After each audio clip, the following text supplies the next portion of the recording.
Okay, Justice Chavez, I just invited the last Sanchez to be a panelist.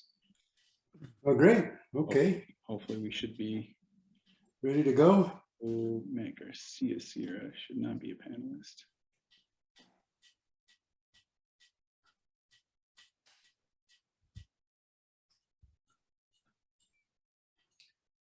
Okay. All right. It's a little after 3 o'clock.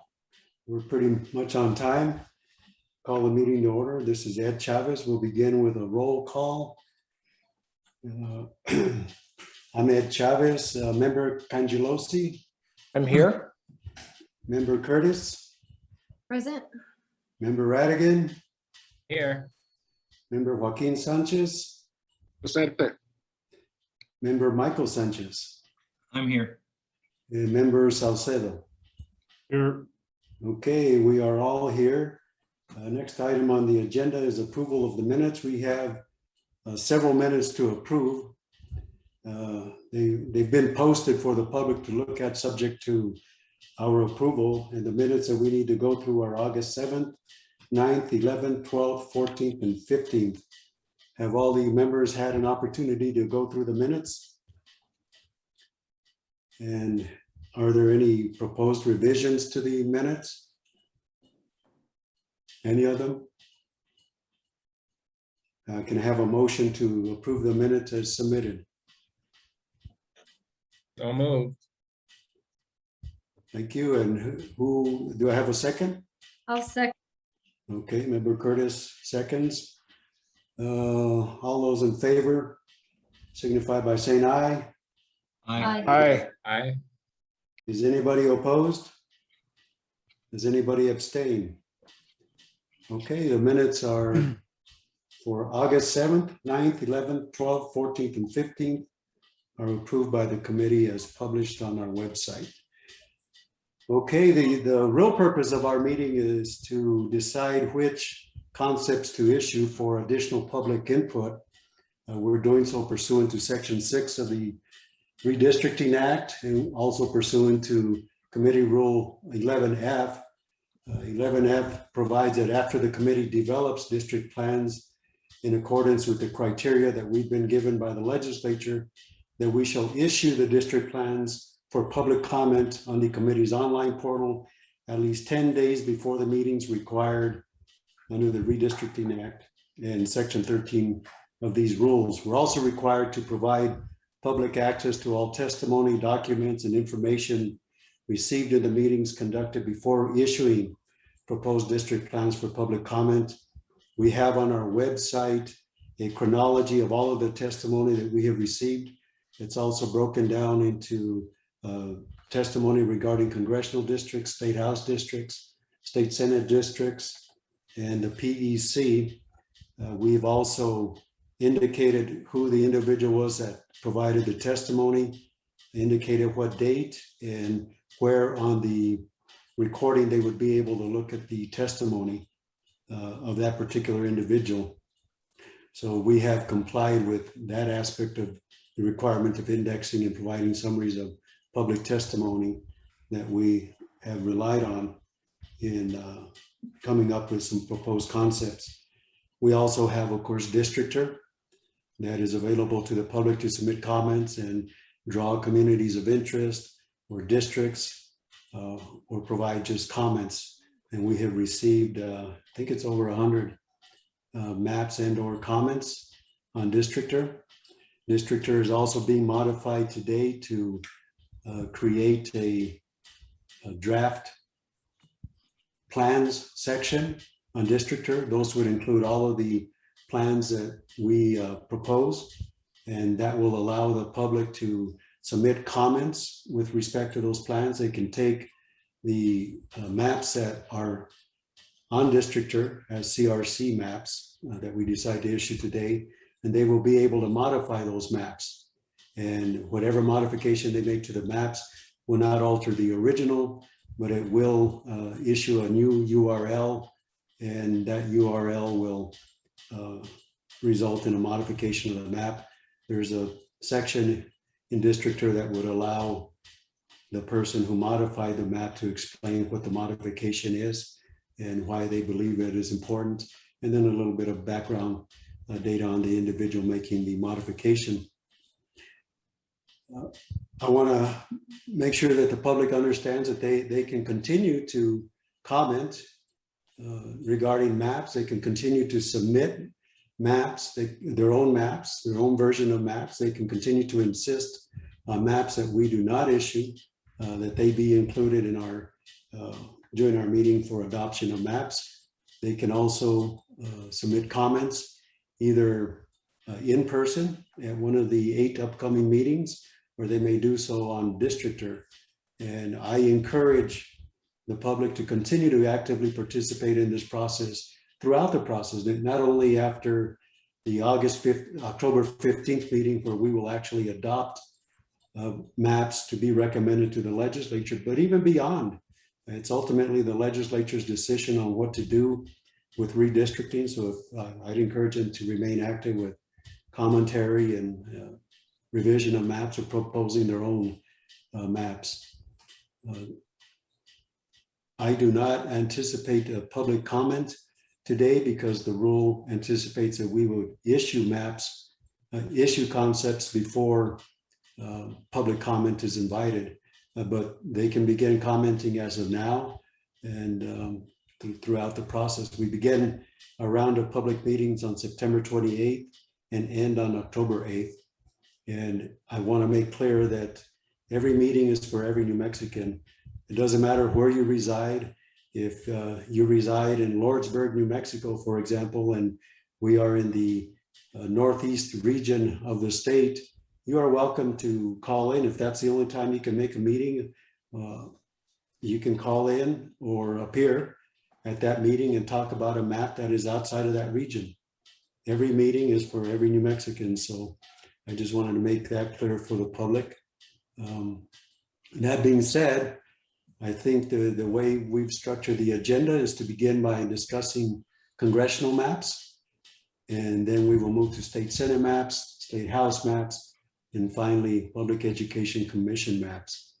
And here to guide us through the discussion is Brian Sanderoff and his team. So with that, Mr. Sanderoff, would you like to begin? Thank you, Mr. Chairman, members of the committee. Sunny, so we'll have Michael Sharp sharing his screen, and both Michael and I open to be speaking. That would be ideal. That's correct. You can both unmute yourself, and Mr. Sharp should be able to share his screen in just a moment. All right, give it a shot now, Michael.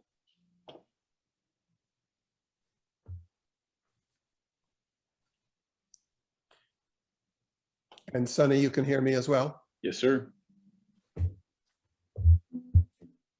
All right then. Well, good afternoon, everyone, CRC members.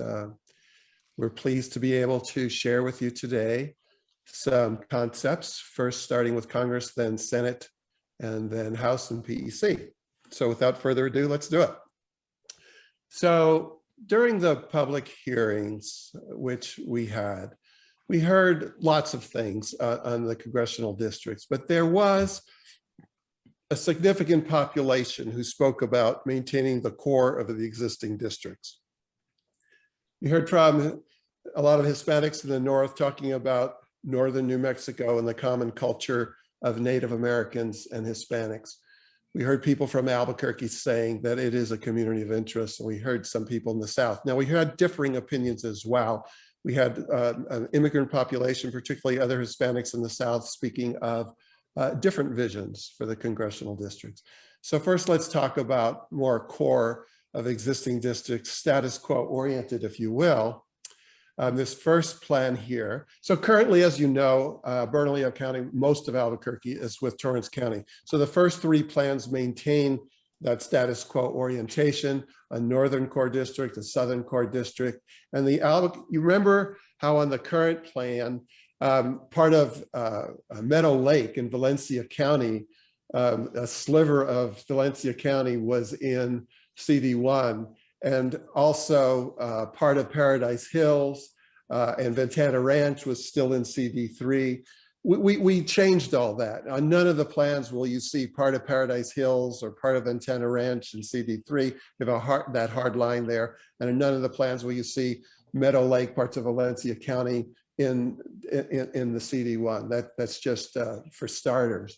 So here we see, again, the core of the districts. In this particular plan, Cibola County is in CD2 as it currently is. Now, you might say, well, gee, Cibola County has a high Native American population. Maybe it should be in the north. We have plans that do that as well. But 10 years ago, the Native American group, some Native American groups preferred it in CD2 to have two different voices among the congressional delegations. So here you're seeing it where it currently is in CD2. Guadalupe and Debaca counties in this particular plan go into northern New Mexico. And all, I think, or almost all of Portales this time is in CD3. It was in this area 10 years ago that there were more splits in Portales. And that was the place that was used, frankly, to equalize the population, to get the population deviations down to close to zero. And incidentally, in all these plans, the population deviation from the ideal population of a district, when you round to the closest, is 0% deviation. So in all of the plans, you see variations of 10 people, 30 people, 40 people. That's about the extent. Out of the 2.1 million people in New Mexico, there's 0 deviation among the districts. So again here, Albuquerque is with Bernalillo County is with Placitas and Bernalillo. Notice Placitas and Bernalillo are part of Albuquerque, as they are currently. But the River's Edge area is no longer, which is part of Rio Rancho, is no longer in it. So it's a Albuquerque, Placitas, Bernalillo district. Notice Canyon, it used to be Canyoncito years ago, Tajali, which is the edge of Bernalillo County. It does go into northern New Mexico. It's a Native American Navajo population there. So that is a split there. In this particular plan, that is the case. And in this particular plan, Isleta also is in the 2nd Congressional District, as it currently is. Okay, let's go on to the next one.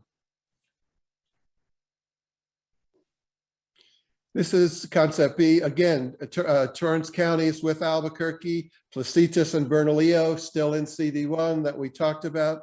Cibola County is in CD2. Really, the big difference in this plan is this Isleta is now in the Albuquerque district. We weren't sure which way Isleta wants to go yet. And so for this particular plan, of course, their recommendation would be something that you would consider, but in this particular plan, Isleta, as in CD1, Guadalupe and Debaca, again in the northern district. More Portales is in the 3rd Congressional District than under the current plan. It's not split as much, as a fancy way of saying that. Sometimes there's one little town that has to be split a little to get that population down to 0% deviation. It was Portales 10 years ago, and it just happens to fall at a spot. But as you can see, most of Portales is in the 3rd district. Okay, next concept. This is concept C, Torrance County again with Bernalillo, Placitas, and the town of Bernalillo. Here we see Cibola County. Notice it goes to northern New Mexico. Why? Well, if you decide that you want to recommend a plan that unifies more of the Native Americans in the Northern Congressional District, since so many of the Native Americans, of course, are in the San Juan, McKinley, and north central New Mexico. So Cibola goes north. Now, since it does, notice the adjacency of the Alamo Navajo population in northwestern Socorro County. Because Cibola County butted up against Alamo, we also included the Alamo Native American Navajos into the northern district under this plan. And here Guadalupe and Tabaca go back to the southern district where they currently are. Clovis is now the place where a split occurs to equalize the population. We tried to do it on major streets, but that's to get the deviations down to 0%. So in this plan, the big difference is that Cibola County, Alamo, so the percentage Native American in the third district would be higher in this plan than, let's say, it would be in some of the other plans. And so that takes us through those plans that include Torrance County with CD1. The next concept is D. Here we have a different plan. This puts Albuquerque and Santa Fe in the same congressional district. So let's look at that. And we see Albuquerque, most of the East Mountains, and then Edgewood area, which is all together in that plan. And then southern Santa Fe County, El Dorado, Galisteo, city of Santa Fe, all in one congressional district. So it's like an urban Albuquerque, Santa Fe district. Much of the East Mountains, Edgewood, Moriarty, as I said, in Santa Fe are in that district. Now, if we can zoom back out, though, we can see that most of the core of CD2 and CD3 is retained. However, much of the east side, eastern New Mexico, is unified. So under the current north-south Albuquerque configuration, Union County and the like are oftentimes in the northern district. In this case, at least the edge of the Texas-Oklahoma border with New Mexico, the east side, if you will, are unified in the southern district, Albuquerque, Santa Fe district. Now, Zuni Pueblo is intentionally split in this plan because 10 years ago they requested that. Again, that's a strategic decision to perhaps have two voices with the congressional delegation. And so sometimes people actually prefer to split their communities to have two voices. We've seen this a lot in different places. And so we didn't do that to be ornery. We did that because maybe they want to do that again. Maybe they don't. We're not sure yet. We're starting to every day get more feedback from the Native Americans, but these plans were drawn, a week, 2, 3 ago. And so we'll see what kind of recommendations that they come up with. Okay, next concept. Now this plan here is an urban Albuquerque Rio Rancho CD1. Notice that CD2 still retains its core in southern New Mexico, but what we have here is pretty much an Albuquerque Rio Rancho district, but there's something very different about this plan. You remember during all the hearings, there were some people who felt, it was called the Reemerged Congressional Plan. It created like a southwestern New Mexico congressional district that went from Sunland Park up to the South Valley. And many people supported that plan, but many people didn't. Not that they were against that part of it, but the consequence of that plan is it split Albuquerque 3 ways and it split the Hispanic Native American North 2 ways. So we heard lots of people say, don't split the traditional northern New Mexico. Albuquerque is a common interest. Don't split it 3 ways. And so although there were people who really supported that other part of the district that went from Sunland Park and Anthony to the South Valley, there were many people who opposed the consequences of that plan. So we thought we'd try something different.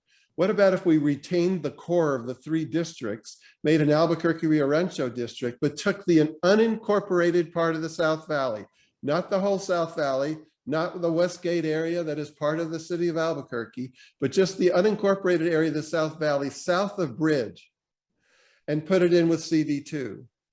That we thought would at least, for those people who wanted, there were people who wrote on Districtor about that the South Valley has more in common with Los Lunas and Berlin and Veguita than it does with Tanawan.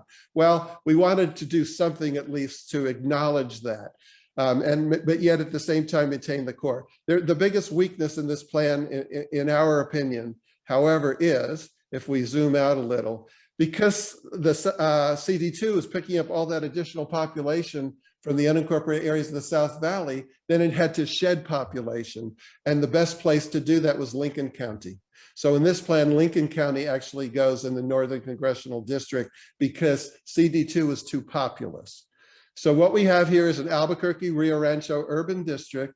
Tehajali goes north, Alamo goes north. The East Mountains of Albuquerque actually go north. It's an urban district. The unincorporated South Valley is taken out of it, an urban CD1. But as a result of that, other unintended consequences that are not as favorable, such as Lincoln County needing to depart. So that would be the best explanation of that concept. Okay, next one. This is an urban Albuquerque Rio Rancho district again. But in this case, the East Mountains goes into the Northern District, Tehajali goes north. As a result of Cibola going north, Alamo can go north, the Navajos there.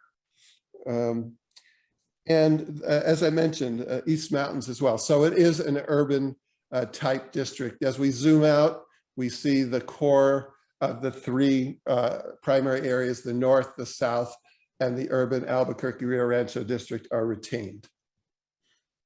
There is some splitting in Clovis to make the populations work and get down to a zero deviation. But as you can tell, most of Clovis were able to get into the Northern District under this plan.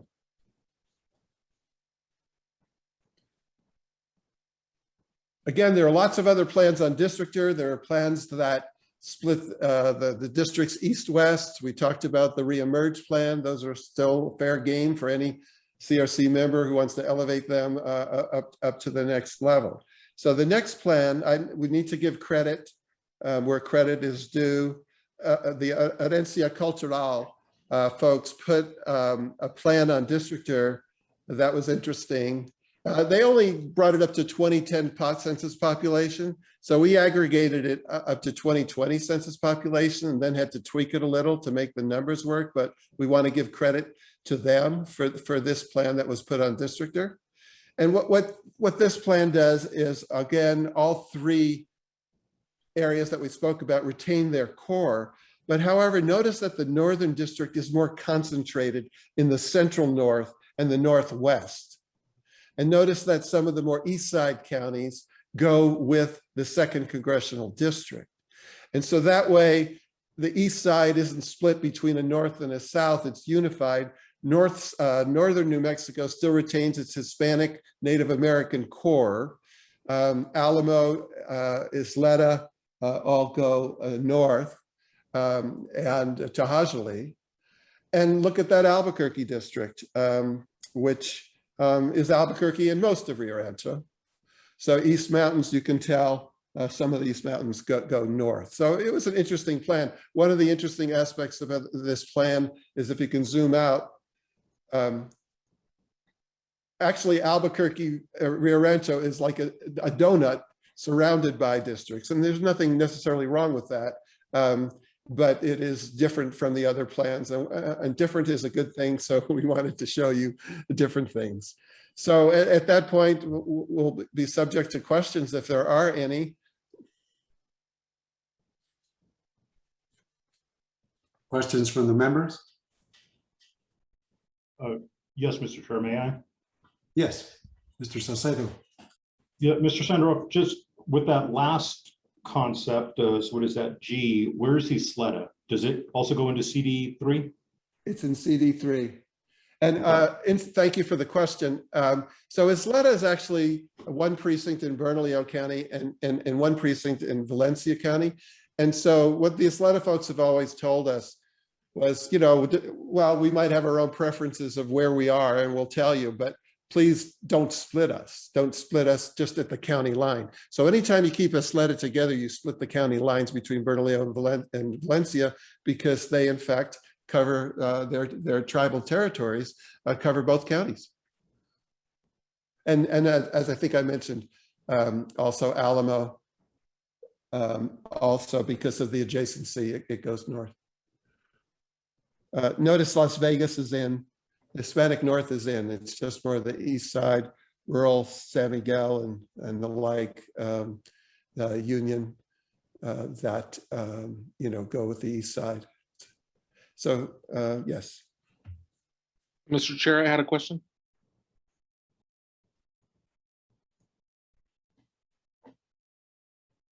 Go ahead, Mr. Sanchez. Oh, thank you. Mr. Sandroff, it's only one of the maps that you showed us that has the South Valley, the unincorporated part in CD2. Is that correct? That would be correct. Okay.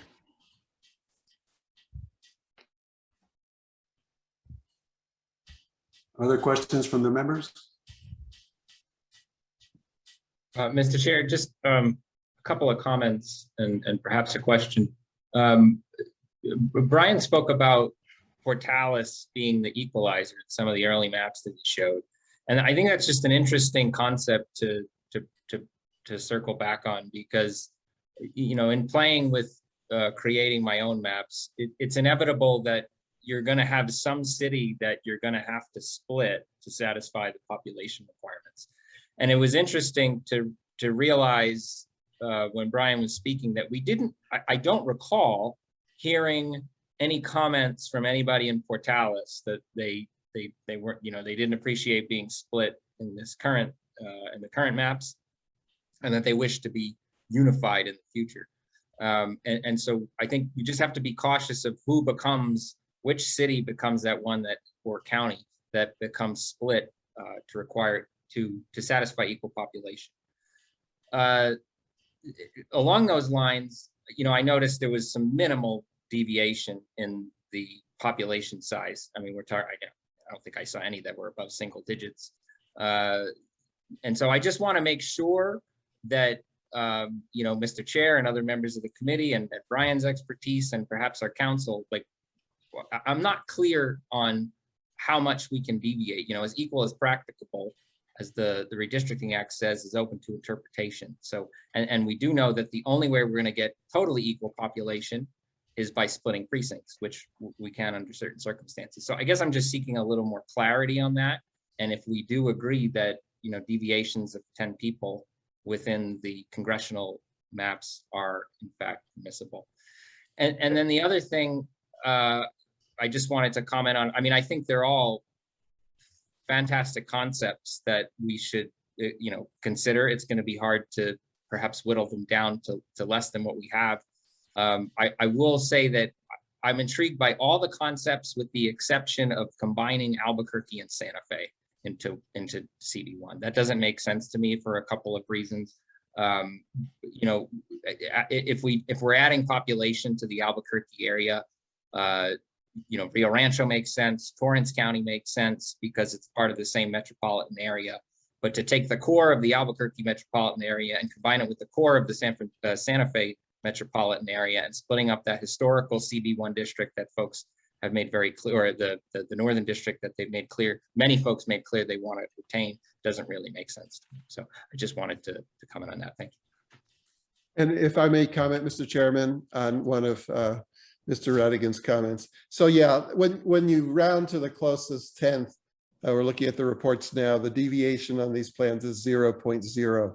It's true, on the first plan that we vary by 4 people and the next one by 45 people. About 31 states, if I recall last time, got it really down to less than 10 people or so. Once if you were to move on plans and if the legislature were to adopt one, if my memory holds 10 years ago, within the plan that the legislature tried to get through, ultimately they were all vetoed, that the bill actually called for one more split of a precinct to get it down to deviations of 1 person. So once they're down to that wire, if they want to bring it down to a 1-person deviation, there are ways within the statute. But I think for now, having 0.0 should be enough as a concept. Sure. And probably would withstand scrutiny. That makes sense. Thank you. Yeah, I would agree with that. Any other questions from the members? Brian, Mr. Chairman, this is Michael Sanchez. Yes, sir. Good afternoon, everyone. I'm just wondering which map is the map that Mr. Radigan was just talking about? Which concept is it? on Santa Fe and Albuquerque? I lost Yeah. track for a minute. It's concept D, which is on the screen, right? Okay. Is that concept B the other one that I think I heard you say, Brian, includes Isleta? The Isleta one was concept B in CD1. In the concept D, the Santa Fe one, Isleta goes north, CD3. The one, so Mr. Radigan is not talking about the one where Isleta is in CD1. Okay, he's talking about D. And D is in dog. in B. Correct. Is that correct? And on some of these maps where it looks like we're splitting up the north and allowing part of the southeastern part of the state moving up. As I recall, most of the testimony that we had, at least up north, wanted to keep the north intact, generally speaking. Is that correct? I would agree with that. If you're asking me, I think that the discerning part here is people would talk about the Hispanic and Native American North, but farming and ranching interests are part of that, even in those East Side counties. So yeah, that's a valid statement. And we just wanted to pass along different reasonable alternatives for your consideration. Sure. And then when on a couple of the maps, I think that I can't remember exactly the way you described it, is CD3 goes down into Lee County. Did I hear that right, because of a population issue? Lincoln. Lincoln, I'm sorry. That was the one where the unincorporated areas of the South Valley went into the 2nd Congressional District, and then to offset the population increase in CD2, a southern county had to go north. And that's what caused that under that plan. Okay. So in terms of the drafting of all of these concepts, how did we come up with the concepts? And when I say we, I guess I'm talking about you coming up with the concept. Was it based on the testimony and looking at the other concepts that everybody threw in, or I'm not clear about that? It would be a combination of listening to the testimony, receiving direction from individual CRC members, or us adding, us adding reasonable inspirations that we receive from Districtor and the like, combination of all those things.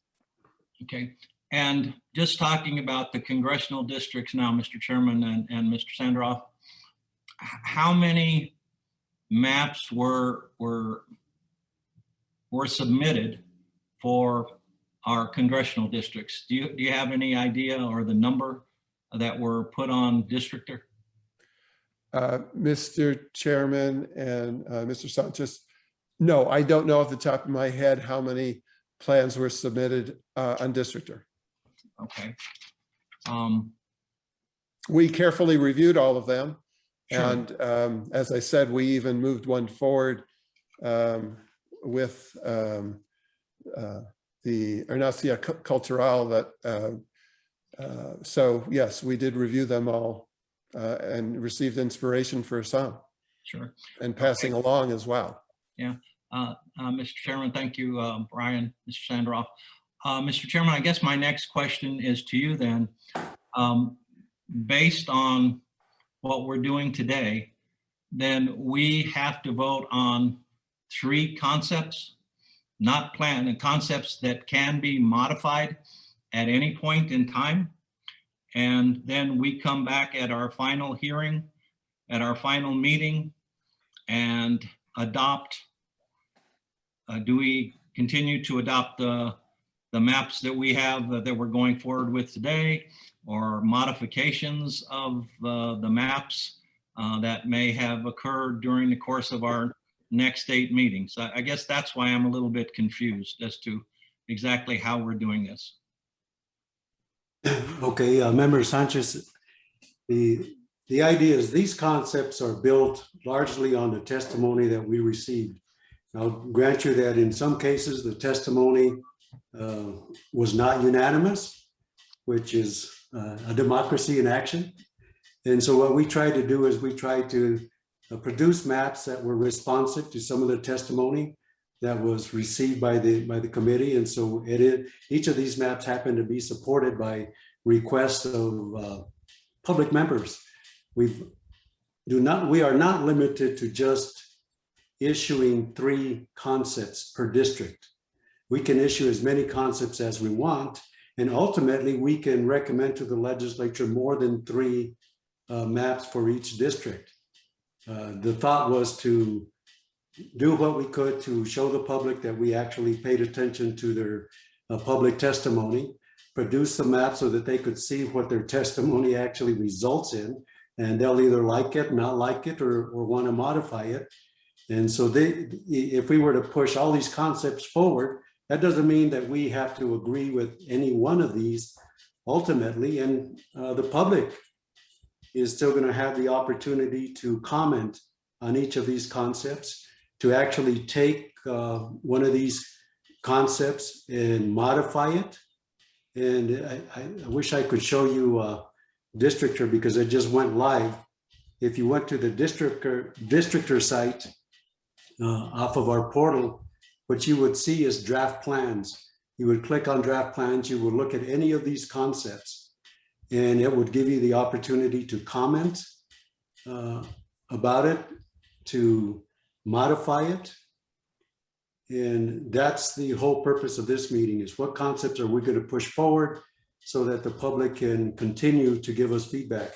We are not going to adopt any maps without additional public feedback, but October 15th is the date that we have set aside for us to get together as a committee, digest what comments and modifications to maps we have received from the public, and then we will decide whether to recommend 3 or more maps for each district to the legislature. After we adopt the maps, we have to write an evaluation of each map that we are recommending to the legislature. That would include a partisan fairness evaluation. And so I've set aside, I believe it's October 29th, for us to approve the evaluations. Then we will submit them to the legislature. That's a long answer to basically tell you we're not limited to 3 concepts today. We could push all of them forward if that was the committee's desire. So thank you, Mr. Chairman, for that explanation. So basically, we're not adopting any maps today. What we're doing is we're basically moving maps forward, and it could be all the maps that we're looking at. And then secondly, my second point, and I guess I've been confused from the beginning on this issue, then we as commissioners could have submitted maps that we think are appropriate? Definitely, you could draw maps on Districtor yourself and submit them. You could submit, I'll tell you, I submitted criteria to research and polling and left the drafting to them. They showed me what they came up with that was responsive to the criteria. And my criteria is based exclusively on public input. I didn't have any unique ideas, to be perfectly honest. I was just trying to incorporate what the public had to say. Even if I disagreed with something that they suggested, I still put the criteria forward because I want the public to see what concepts they were asking us to draw. Yeah, and Mr. Chairman, I guess that's where I had been maybe a little bit naive about this, the whole process. I guess at some point in time, and now that I'm thinking back, you may have indicated that we were free to put in concepts of our own if we so desired, or maps of our own. Okay, I just needed that clarified for me. And so again, these are just concepts that are moving forward, and they can be modified, amended, and then on October 29th is when we make a final decision on whatever we're going to send to the legislature. It's actually October 15th when we will formally adopt maps. And Okay. it's only after that that we can look at partisan data.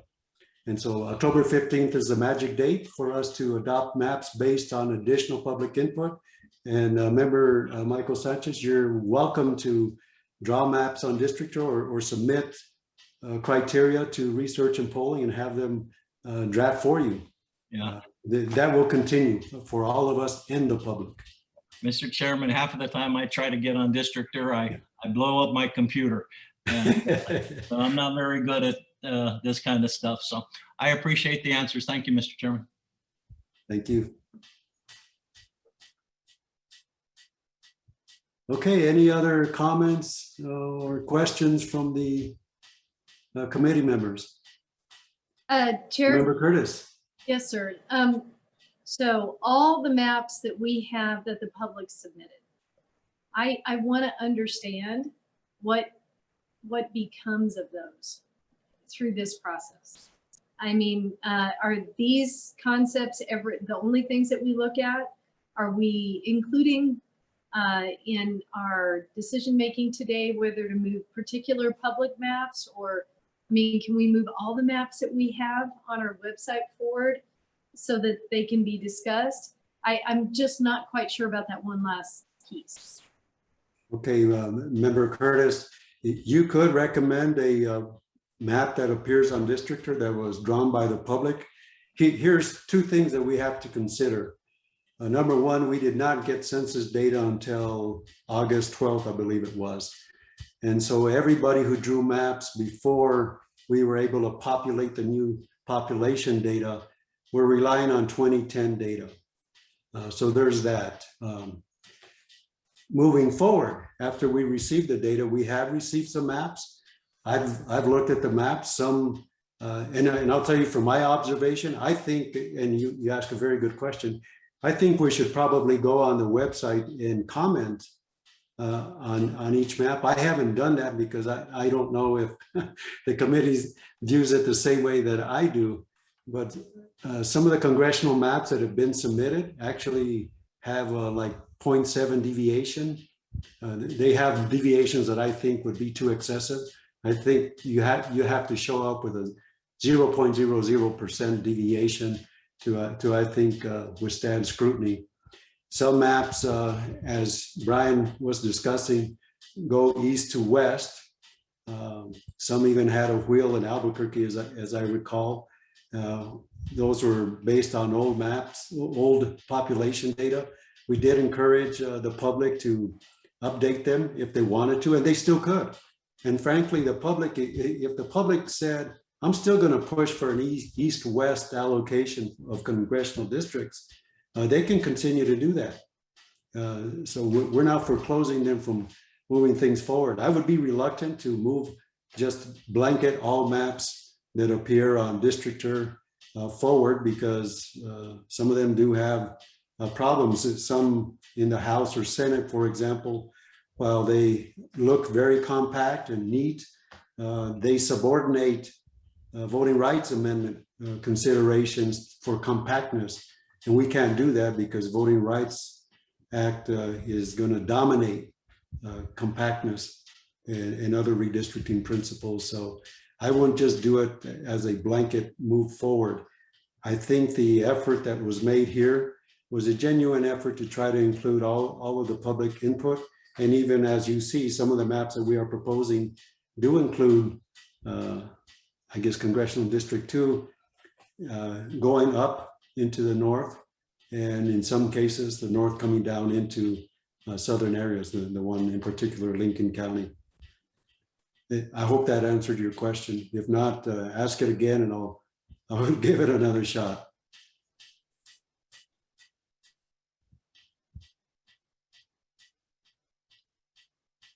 You're muted. Thank you. Obviously, I understand what you're saying. I just want to make sure that we're continuing to be respectful of all the effort that's been made by the public in sending us information. As as Member Sanchez was saying, it is not easy to navigate this system. And while sometimes there are good ideas in the maps that we're seeing, you know, it's something that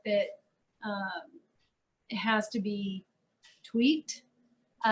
So, I mean, this is where my concern is about that. I just don't want, I don't want the public to feel like at the end of the day, they can't come in and argue, you know, why this is the best map for us to be adopting as one of our three.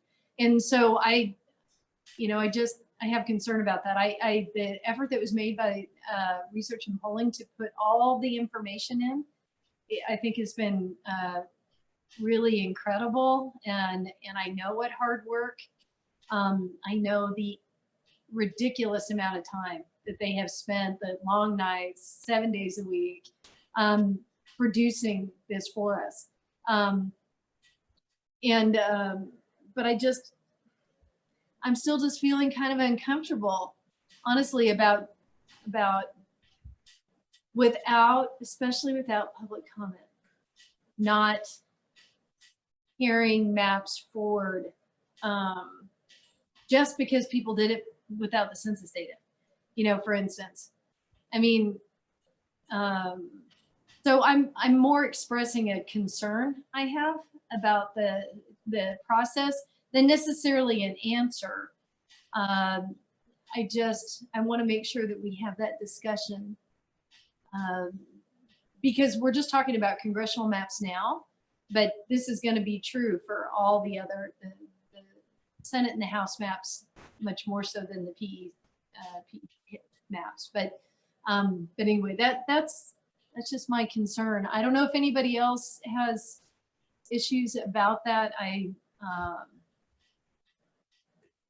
just want to be clear, the public is not foreclosed from not only submitting new maps, but insisting and even updating existing maps that they have on the portal for us to consider. We still have another 3 weeks or so for public input, and we are going to do our public meetings again. And that's why at the beginning, I also wanted the public to know that every meeting is for every New Mexican. They can participate wherever they're located and talk about any map they want to. It's for their convenience, because I want to continue to accept testimony. But in some cases, you know, the deviations were 17%. yeah, And for sure. we just can't do that. And that's why I say, just look at each map that was submitted. You can evaluate them on Districtor, and it gives you enough information to foreclose moving certain maps forward. But I'm saying if we put the comments, if you all authorize me to do it, or research and polling, whatever, to go in and add a comment, here's a difficulty with your map, so that they will know the difficulty we perceive to exist, then they can make the adjustments too. Well, I really appreciate the explanation and I think the direction. I want to make sure that, and with that, I'm much more comfortable as long as we are very, very clear on our website about what the public can do now, all right, from here out. And that, you know, we just need to do everything we can to reach out into the communities, that this is not it, and that they have the right, not just to comment, but to take the maps that they did, change them based on current data, and submit them, and that we will of course look at those, and with that, I'm much more comfortable with that thought process. I just, you know, before we sort of end this meeting today, I'd like to make sure that we have, you know, a plan and direction for how to make sure that, or at least a reasonable idea of how we're going to make sure that gets done, so the public knows it can still comment. Thank you. Thank you. Mr. Salcedo, did you have a comment? I do, thank you. And I think it just follows up to Member Sanchez and Member Curtis. And, you know, obviously, I think many of us have similar concerns, and perhaps I just wanted to share, I guess, my ideas as to how we might at least think about moving forward. Just looking at the congressional maps, we already have public A through G.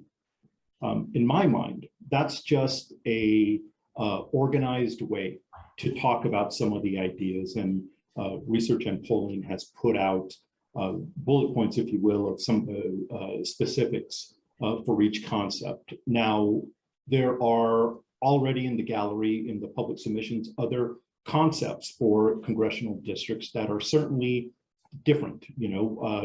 East-West is, I think, the most obvious. There were several with that.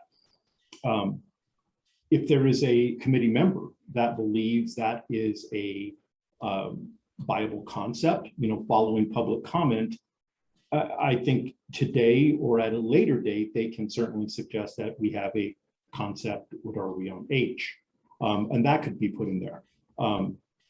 I don't mean to suggest that we should do that. I actually do not believe that's a concept that works. I've looked at it. I've looked at the submissions. That's my personal opinion as of right now. But if there's a member that does, I think it could be a concept H, and then we could have then the analysis, if you will, done by research and polling to have that discussion. Similarly, if there is a tweak made to one of these other concepts that a member would like, or that a member of the public would like, I think we can have that discussion. And I guess that now is leading to my question. I think I have a proposal, but I think that it's more a proposal for discussion than anything else. Is the committee contemplating, and is the chair contemplating, that in the next 3 weeks, while we're doing this, we will in fact have an opportunity to add concepts via the portal or via email? In other words, because we're not having another meeting, or I guess we could do it at a public meeting, again, so that we can put it in the concept in context here in an organized way for additional discussion. So again, that's not a suggestion necessarily, other than it's what I guess have in mind, and I don't have the details worked out. But that's how I see it. You are not foreclosed, Member Salcedo, from revising any of these concepts yourself. You could go on Districtor and do, you're a member of the public, you could do that. Or even, as I mentioned to Member Michael Sanchez, you could go to Districtor and draw if you want, or you could submit criteria to research and polling. The public can continue to draw maps themselves, continue to insist on maps that they've previously drawn and maybe updated with new data. We're still open for business. And the other thing I've told the public, and I'll reiterate, even after we submit maps on October 30th to the legislature, it's not over with. I believe they're going to have their session December 6th or early part of December. And so the public ought to continue to actively participate in this process if they want to. I would encourage it. This is an important part of our democracy. It happens only once every 10 years, and the public seldom participates, but now they do. And I really want them to be active in this process. And I hope that the maps that have been drawn, I hope they understand, if they go back and look at the testimony that's been indexed and summarized, they'll see that these maps are supported by testimony as well. It doesn't mean that ultimately everyone will be adopted. It just means that we're continuing to get public input, and we still want public input from each member. I hope that answered your question, Mr. Salcedo. Well, I appreciate that, Mr. Chair. And I guess my comment was just a little bit different, though. I guess I was more thinking some process to elevate a submission in the gallery to perhaps a concept labeled, as we have here with a letter, if you will, and then have research and polling do the same type of analysis that they have done with concepts A through G. And I guess my thought there is to go to the gallery, which again I have. I've looked at the maps, and I appreciate research and polling trying to really accommodate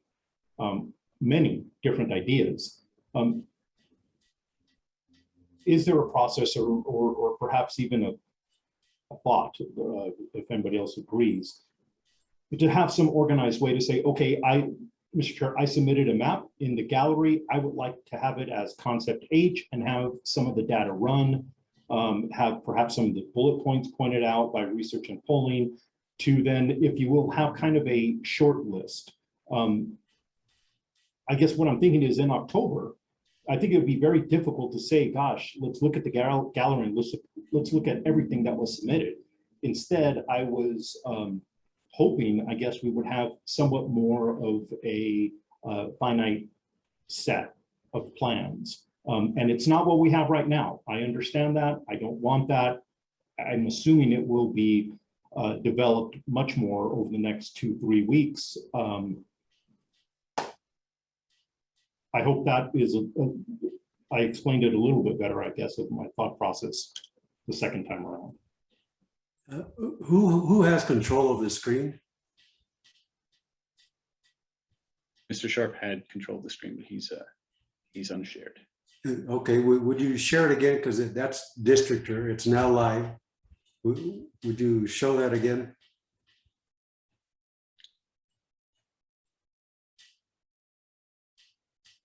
Okay, now if you look at the blue ribbon, the last thing that is listed is draft plans. Then you click on the draft plans and you see the gray box, CRC draft plans. These are the concepts we're talking about today, whether or not we move all of them forward. Click on any one and click on Congressional Concept A. So there you have the information. Here's the objective of the map. Scroll down and you'll see comments and feedback. So you can click on that box and you can provide comments about this particular map, what you like about it, what you don't like about it. You can click on modifications, and modifications will allow you to actually make changes to that map and submit it as a different concept. You would tell us about yourself. You would, it's assigned a new URL. You're moving way too fast for this slow chairman. But you tell us about yourself, what you're submitting, why. Scroll back up, I think it's up. And you can tell us about your modifications. How did you change the draft plan? What is noticeable about your modifications? So that's a direct avenue. And all of this stays within the draft plans gallery of Districtor. That way, we're basically looking at everything the same. If members of the public just want to do something completely new and different, yes, it would be submitted on the public gallery, but we are also going to take a look at those things that they submit. We're not going to stop looking at what is submitted in the public gallery.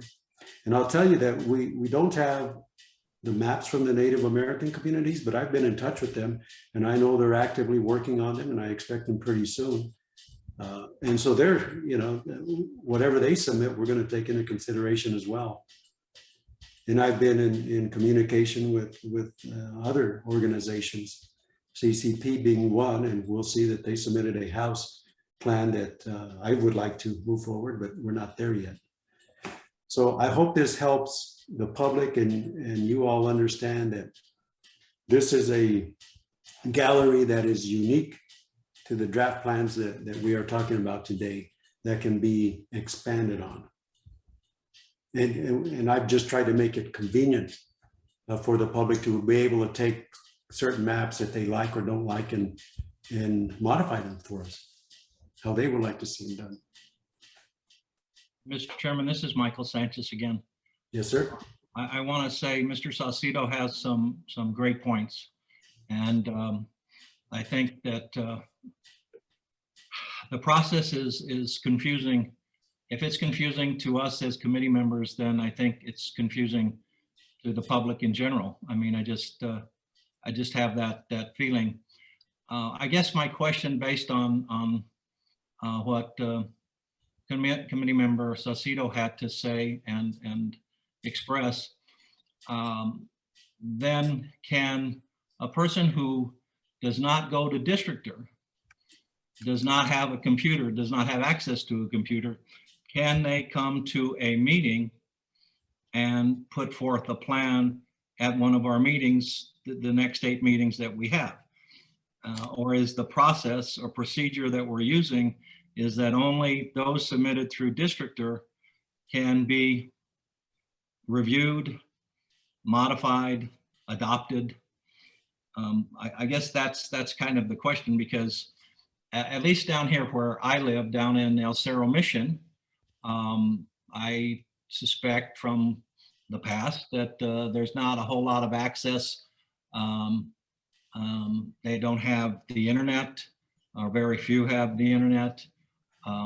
They may not even know about these meetings that we're having, based on some of the interesting things that have happened here in Valencia County in the past. So I guess my question again is, if someone comes to a meeting and has a plan that they want to submit, is that acceptable? And can we as committee members bring a plan forward or modifications of a plan at the committee meeting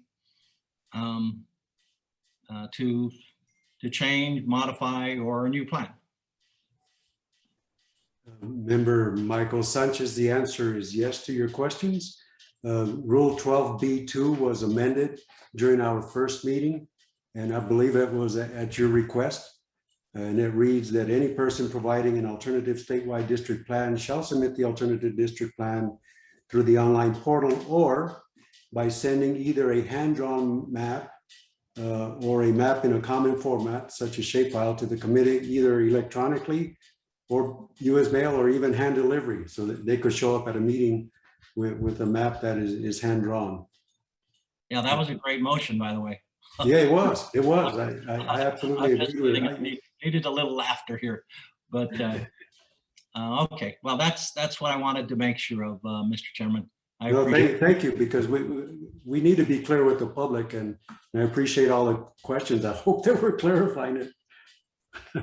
Thank you. Thank you. Anything more on congressional district maps? Mr. Chair, I really appreciate Member Sanchez helping clarify what we're doing here for the benefit of the committee and for the benefit of the public. And I appreciate the discussion that Member Salcedo and Curtis have brought up with regard to well, in this case, the congressional concepts that have been posted on the portal. And I think that as we move forward, I think we want to move forward with as many concepts as we can, at least in this, at least in the next few weeks. At some point, we're going to have to kind of converge on well, it doesn't have, it could be more than 3, but we're going to have to start whittling them down. But I think we should move forward with as many concepts as possible. I expressed my opinion about combining Albuquerque and Santa Fe into one district, but I don't think I would vote for removing that concept. I think we should move it forward and hear what the public has to say about it. With regards to I believe there are 24 congressional maps that have been submitted on the portal, and all of them should be given due consideration. And so I don't know if there's a process that we can establish to at least comment on the maps that say, for example, the population deviation is too much. So we empower somebody, you, Mr. Chair, Research and Polling, to comment on those maps publicly and say that the population deviation is too much for us to consider this map, and then suggest, that they have a second try so that the concept is not lost. But I think we do need to give due consideration to every concept that's been presented. I agree with that. And I think it can be done in the comments, because you can click on any one of those maps and you can comment about it. And, as long as you all authorized somebody or Research and Polling to make a comment on behalf of the CRC, it could say, on behalf of the CRC, here's our comment, and specify what the concern is. And invite them. Whoever's listening now, I invite them to continue to push concepts that they believe merit attention. for additional attention, updating things, revising the deviations, etc. Member Curtis. Yeah, Mr. Chair. So part of the reason I'm doing the meeting today in my office is that I have a ridiculous myriad of screens available to me and my big computer, right? So I have redistricting, I have our website up. I cannot figure out how to modify a concept map. Okay, I am pretty good with technology. All right, I am trying to listen and I'm looking at the same time. All right, so maybe I need to pay more attention, but any chance that maybe we could just put a training that at least, not for maybe a long time, but a training in place for somebody who's really good with this software, that they could just spend half an hour with anybody that wanted to get on, so that, you know, how to modify a proposed plan. I tried to put the district or plan URL in, which I know Member Sanchez is going to look at me and go, what is that? Okay, so I mean, it's like, I just want to make sure that the people that are really, you know, committed to the process understand how to do things. So I just wanted, if I'm having any trouble with it, that's not good. Okay, I mean, and it just means I need some training. So that would be my request, and the idea that Mr. You know, that all the committee members have been voicing, just to make sure the public can, you know, stay involved with all of it. Is that something that you think would be possible? I'm going to talk to Sunny about this, or maybe Lily, but I think we could probably create a video that walks people through the process, and I think upload it, if that's the right terminology, onto our website as a training video that can be accessed anytime. And I know that, I'll tell you also that members of the community have contacted Lily, and Lily's actually walked them through a districtor and showed them how to create maps, things of that nature. So we are trying our best to help the public out, but I think your idea of a training video makes perfect sense. So I appreciate it. I don't know if we need a motion for that, but I think we can get it done. I think our community liaison has her hand up. Yes, Lily you had your hand up before me, so you go ahead and jump in, but I think you're about to say the same thing I am. So go ahead. So there are some really well done training videos, some that are available through Districtor, and there are YouTube videos, and you know, it's basic, right? And there's also training sessions that have been available through Districtor. So those are great. If people want more of that hands-on TLC, like, hey, let's take an hour and hop on together, and I can navigate it first, their concepts, and then they take over and start playing with it to finish up their concepts. So I mean, we've done that, and so I wonder, like, what about the existing training videos may not be helpful enough, and what will another training video give that isn't better addressed through that hands-on TA? So just thinking about what people have found useful so far. Well, I've participated in those trainings and they are useful, but I think what Member Curtis is suggesting, that with respect to this draft plans gallery, that we provide a training for that, and that makes sense to me. Okay. That we do that because it's more specific.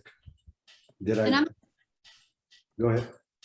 All I was going to say was, and that, you know, because the way, you know, things need to be intuitive if they're going to get used. All right. So like, if you have a video that's right next to comment on proposed plan, you know, here's a, you know, so that it's right there, as opposed to trying to search back for, gee, I wonder if there's a training video on this.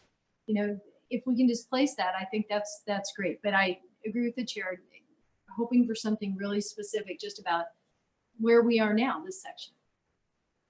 Thank you.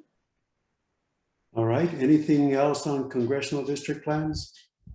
Justice Chavez, if I could just jump in for a moment, I would add that responsive to your point, Member Curtis's point, I will work on making a step-by-step tutorial that goes straight from our website to the portal and shows how to submit a comment, a written comment, and then how to modify a map and submit that as an alternative map based on one of the proposed plans. Thank you, Sonny. Member Cangelosi? Yes, Mr. Chair, thank you for the time. As I'm looking at this and talking about process and hearing members Sanchez and Salcedo and Curtis all talking about process, I want to remind all of us of our short time period that we have to bring forth our concept maps to the legislature. I know that we are all bumping up on a deadline here soon, and we had just received the census data, and I know that Brian and his team are working very hard. So my whole thing, just trying to get the process, we're going to be out back on the road in the community hearing from people. And I think it's such a wonderful opportunity for all of New Mexicans. I've been encouraging more and more people to get on the website, play around with maps.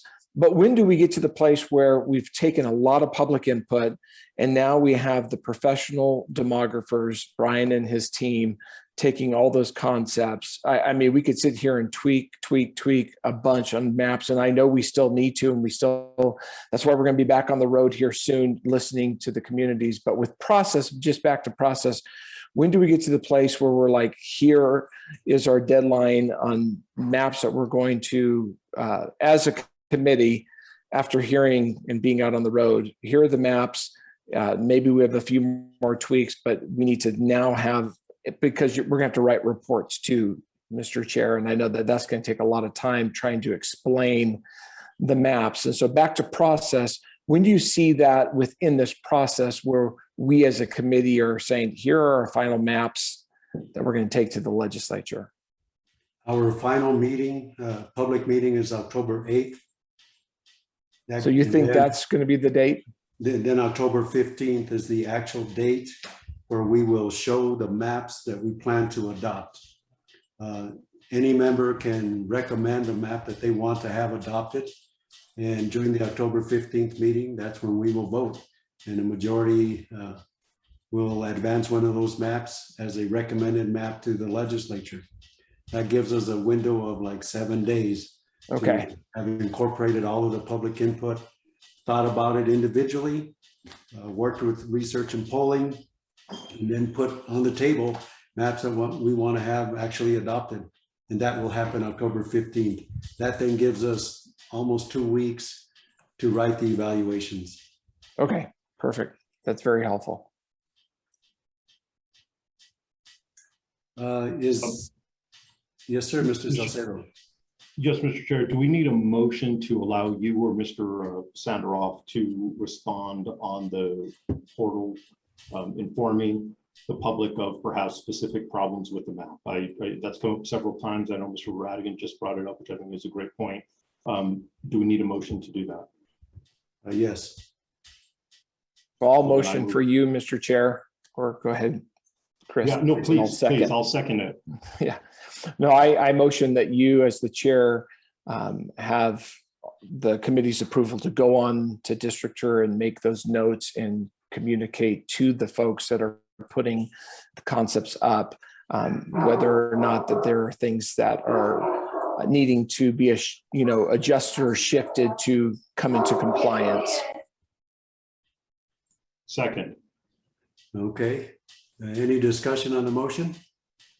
I was going to say, I couldn't hear the motion because of the dog, but that's okay. I know what the motion is, so.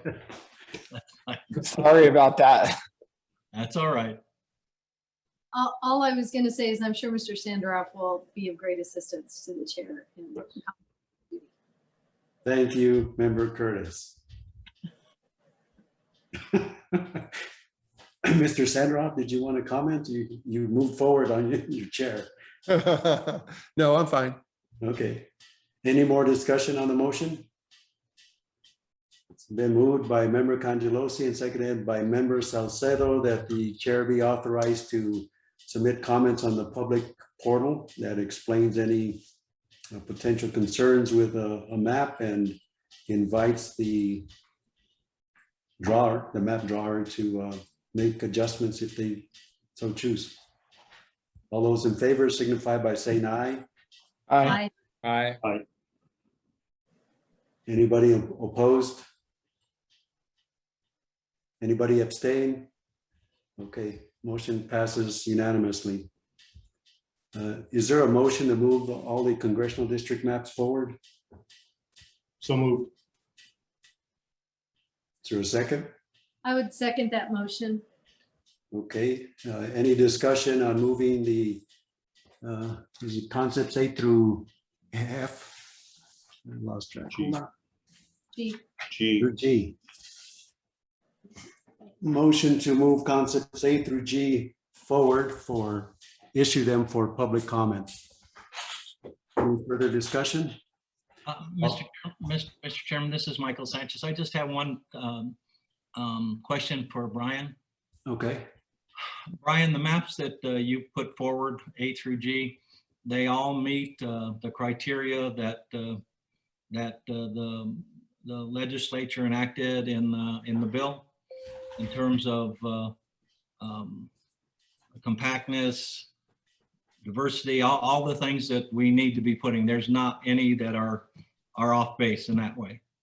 And I'm not sure that I'm explaining it right, but I think you know what I mean. Mr. Chair and Member Sanchez, you know, we put out lots of different concepts there to encourage your, spark your juices, creativity as well. I don't see any plan that can't withstand scrutiny and be debated. You know, I think about what goes on in other states when they talk about compactness, and the districts look like spiders or bugs or snakes. You know, when we talk about gerrymandering in New Mexico, which we did not do here, the bar has been much, much higher and more stringent when you look at keeping entire counties together. In some states, they take a city and split it 5 ways for partisan reasons. There's none of that here. Are some maps more compact than others? Yes. Does compactness always rule the day? No. There are other important criteria to consider. So I think all the maps are worthy of consideration.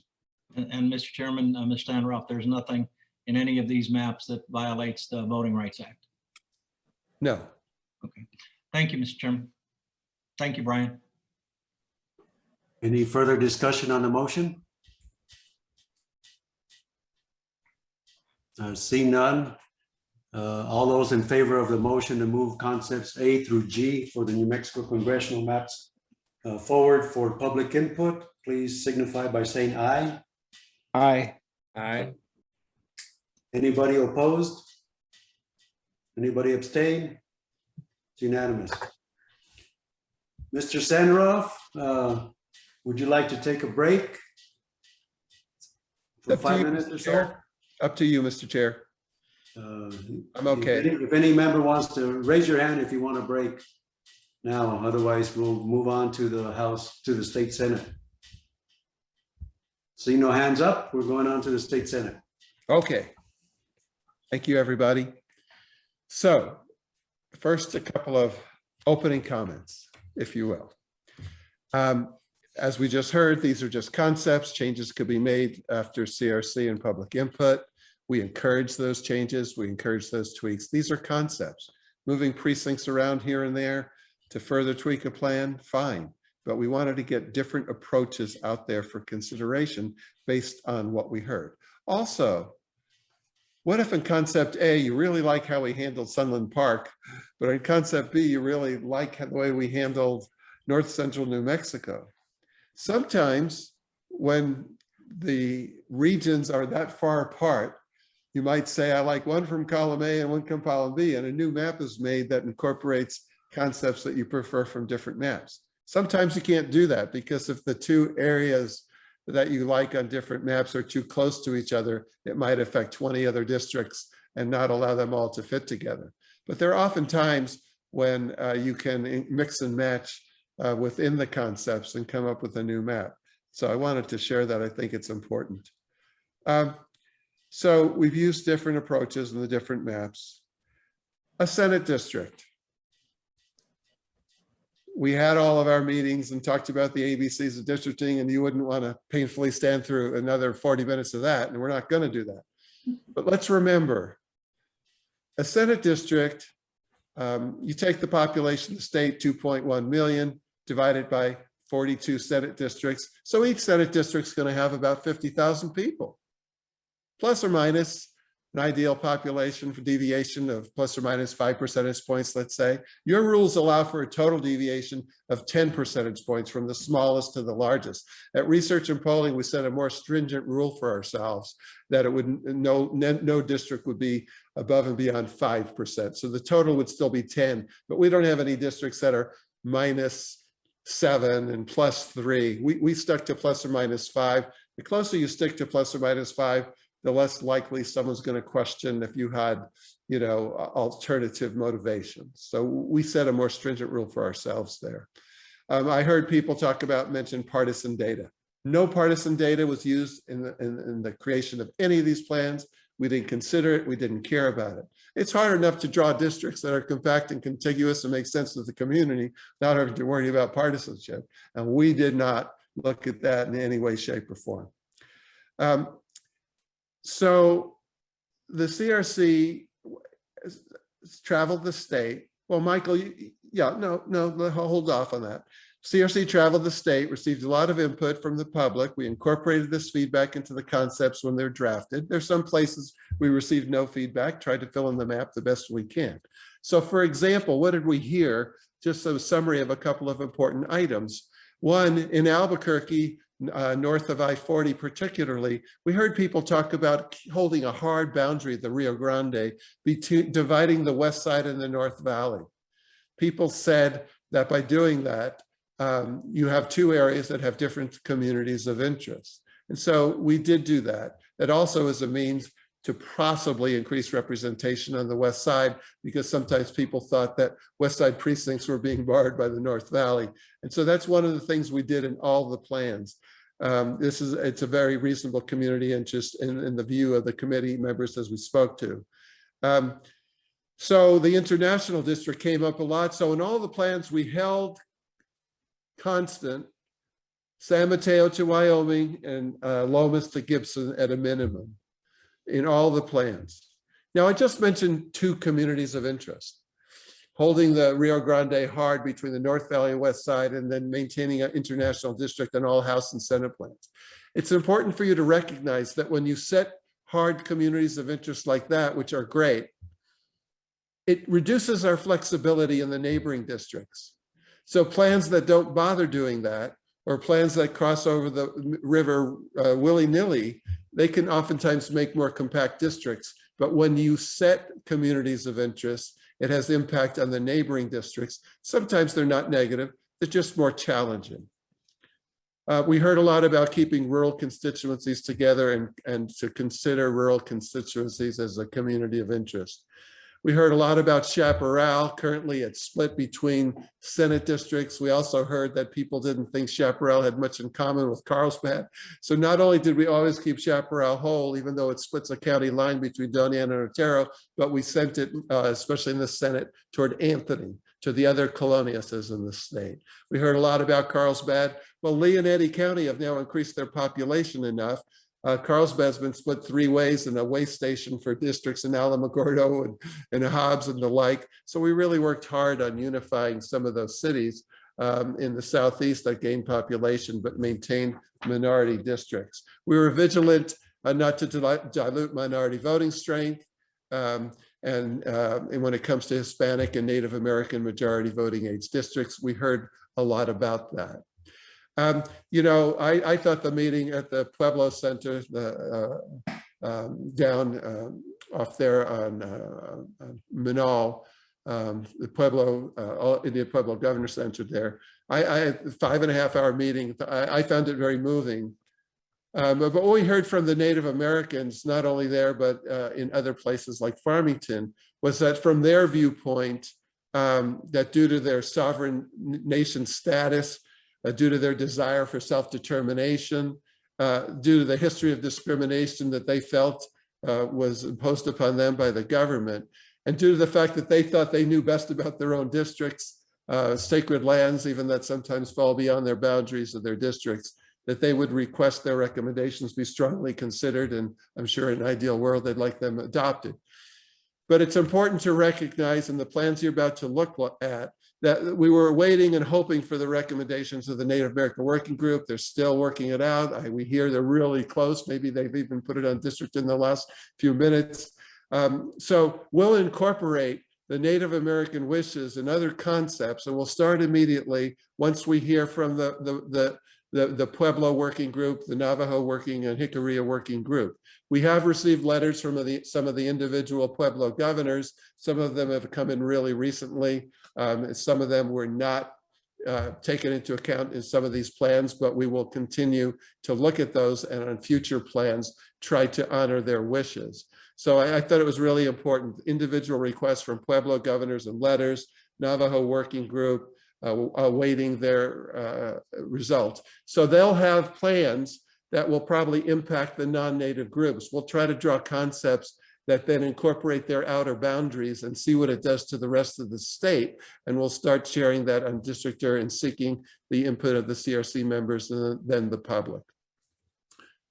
So in plans, it's important also to recognize there are trade-offs. You cannot incorporate every desired outcome in the same map because the pieces don't fit together. You have a wonderful idea for your district, but it affects the neighbors as well. And also you must make tough decisions along the way. You know, one example I like to give is White Rock and Los Alamos. They're different communities, but they're part of Los Alamos County. You know, in the past, White Rock has been with Northern Santa Fe County and Taos District. Los Alamos has been with the Rio Arriba District, and that's fine. Well, we've got plans that do that. We've also got plans that unify Los Alamos and send it to Northern Santa Fe County. Is there a right or a wrong to what the impact is on the other districts? No. But so sometimes we do things differently, but ultimately you'll have to make some decisions because things like that will impact 10 other districts. Now you could simply say on one map, do it one way and one map, do it another way. That's how we handle things like that. Chaparral has always been split. Now it's intact. It moves in a certain direction toward Anthony. It affects Doñana County. And then what if you include it with Sunland Park? It affects all the districts. Should you or should you not? These are decisions that are impactful. We heard, you remember in Las Vegas, Española, you know, House District 40 and how vast it is, the Cimarron and Pecos crossing over the Sangre de Cristos into Rio Arriba and Española. If you keep it that way, you keep Hispanic voices in Northeast and rural areas. If you don't cross over the Sangre de Cristos to pick up the Rio Arriba side, because some people complained it's too vast, it'll affect the voices in that area. So what did we do? We drew it both ways and let you make the decisions on things like that, because sometimes there are alternatives, but those alternatives have their impact. Okay, I wanted to get that out there. So let's look at some concepts. We have 3 for the Senate.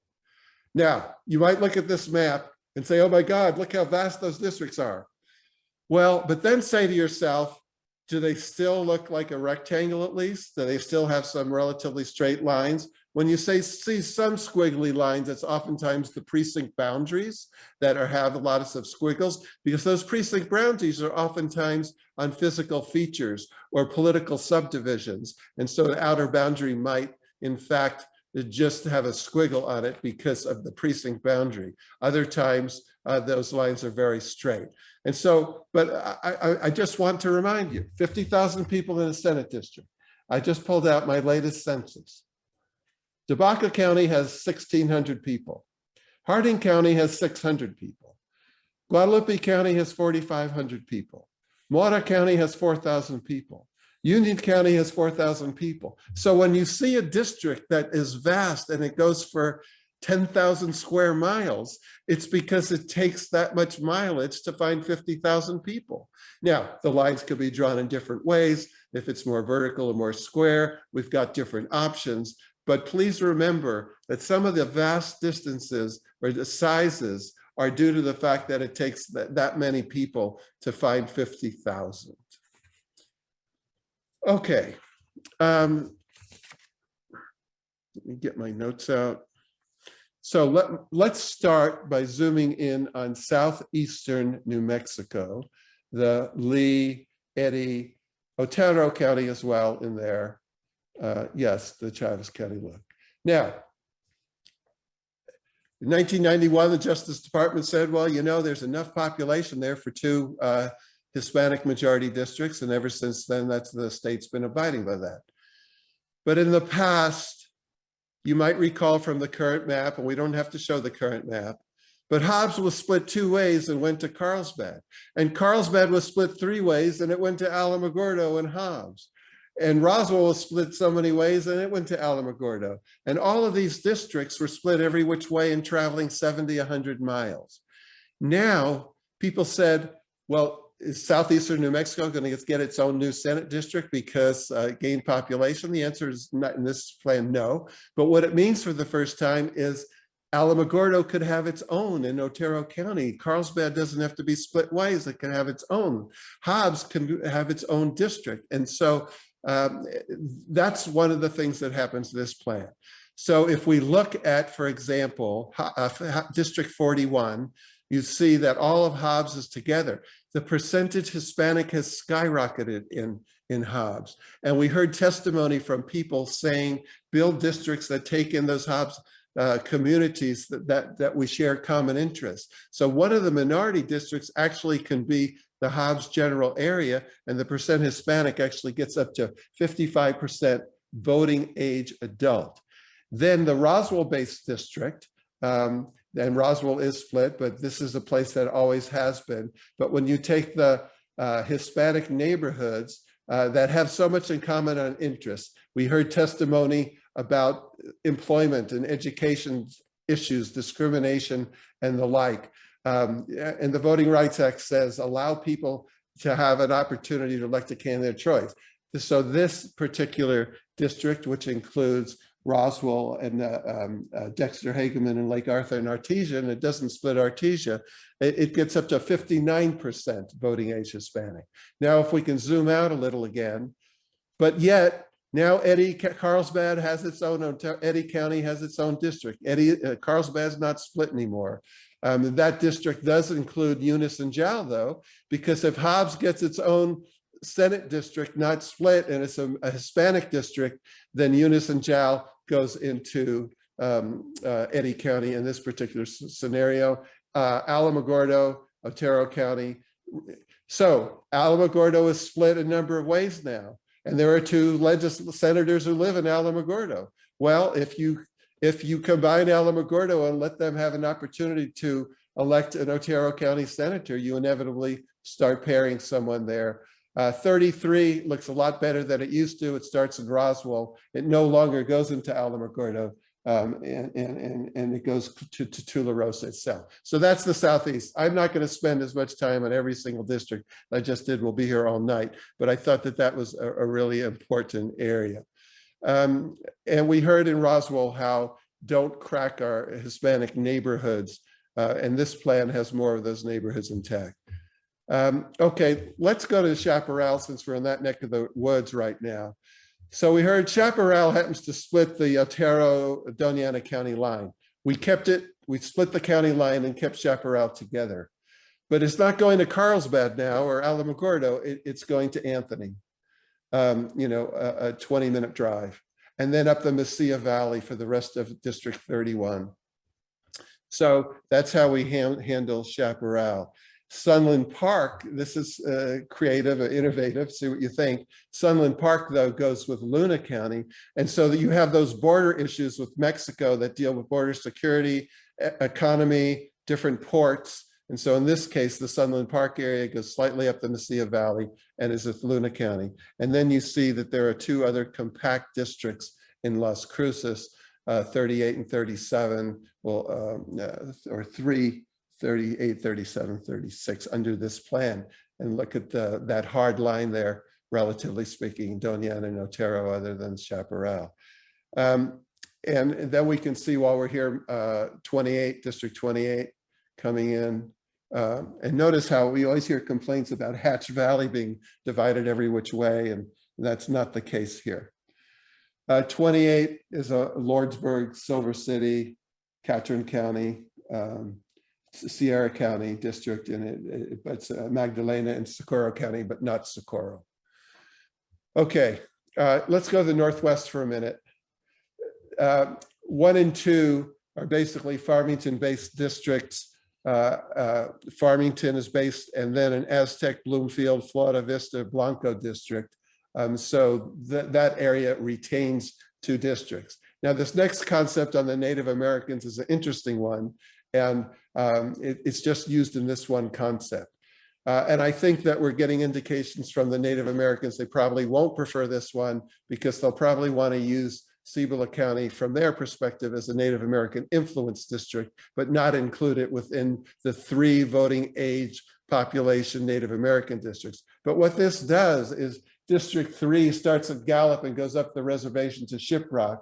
District 4 does the same thing, Gallup to up the reservation. But 22 actually becomes a majority Pueblo district, where Zuni Pueblo, Laguna Acoma, Isleta, Alamo, because of the contiguity, into Sandoval County and 6 of the Sandoval Pueblos, and then some Navajo territory and Jicarilla, all in one Native American district. So we have 1 Pueblo district, primarily Jicarilla Pueblo, some Navajo land, and 2 Navajo reservation districts starting in Gallup.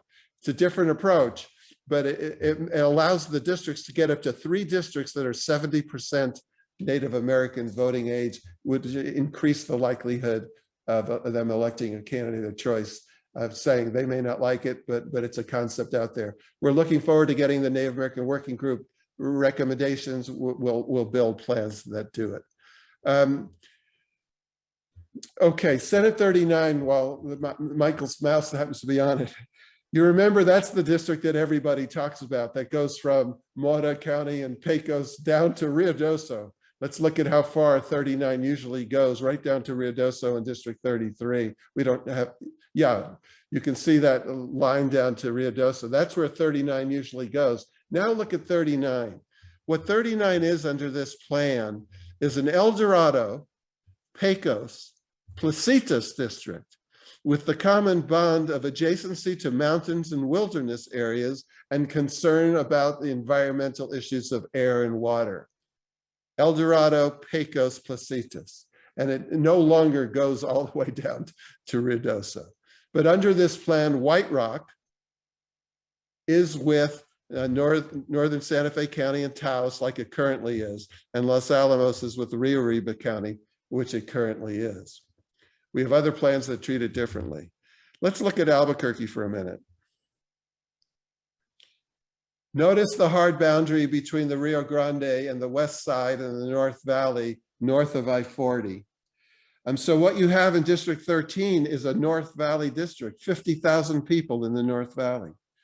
And then on the west side, you see District 26, 23. We handle 23 and 10 differently in another map, but this is one approach of Taylor Ranch. There are some splits there. District 10. Now, District 10 used to cross over into the North Valley. Under this plan, the west side would now have completely a District 10 without it crossing over into the North Valley. Corrales, Bernalillo, Rio Rancho district, another Rio Rancho district in 40. And so let's look at the heights for a minute.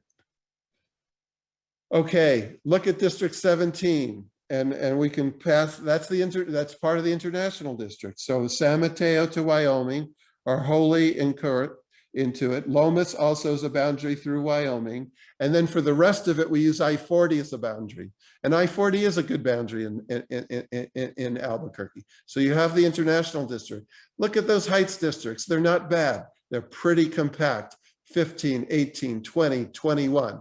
And then 16 as well in the university area.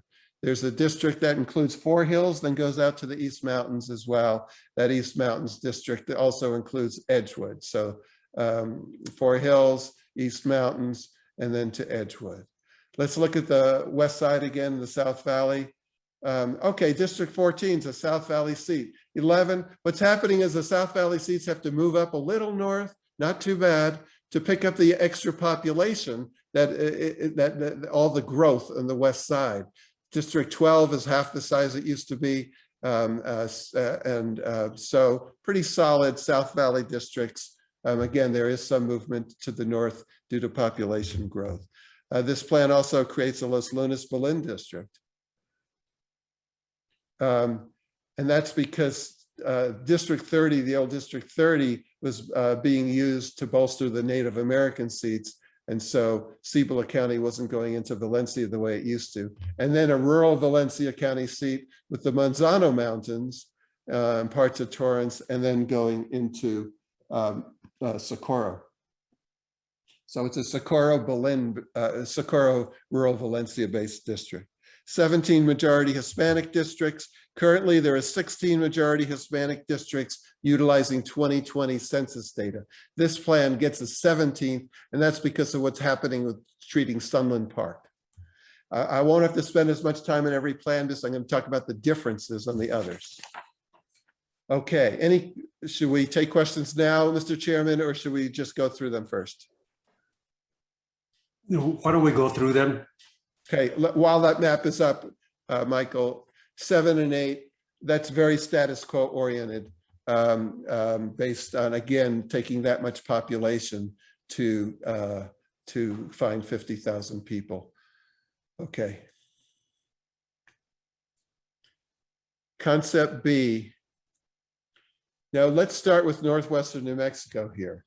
Here, again, the Farmington area and then Aztec, Bloomfield, Flora Vista, they have their own 2 seats. The 3 Native American seats here, how did we approach it?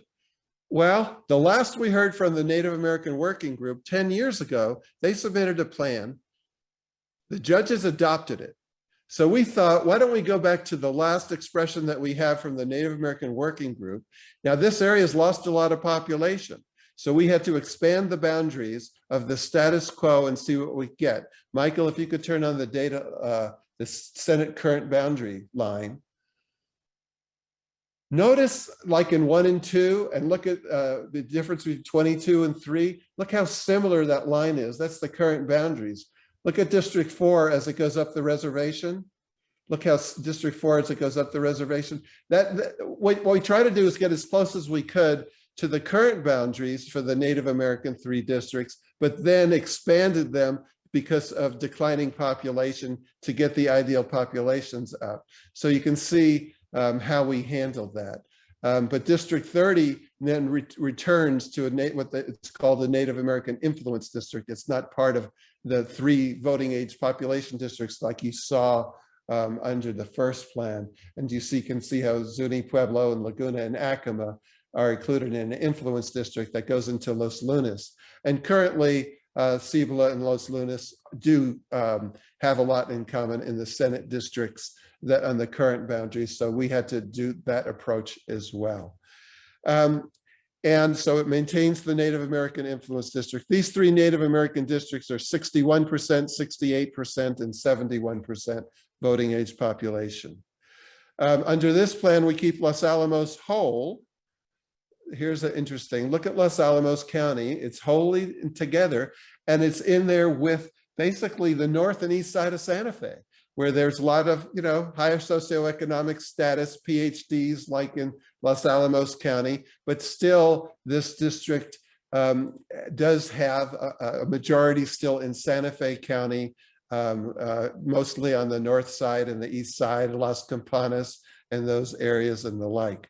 It does change as a result of that, what District 39 looks like, but District 39 there's a core district in Santa Fe still very similar to the old district, vast majority Native and Hispanic District 24.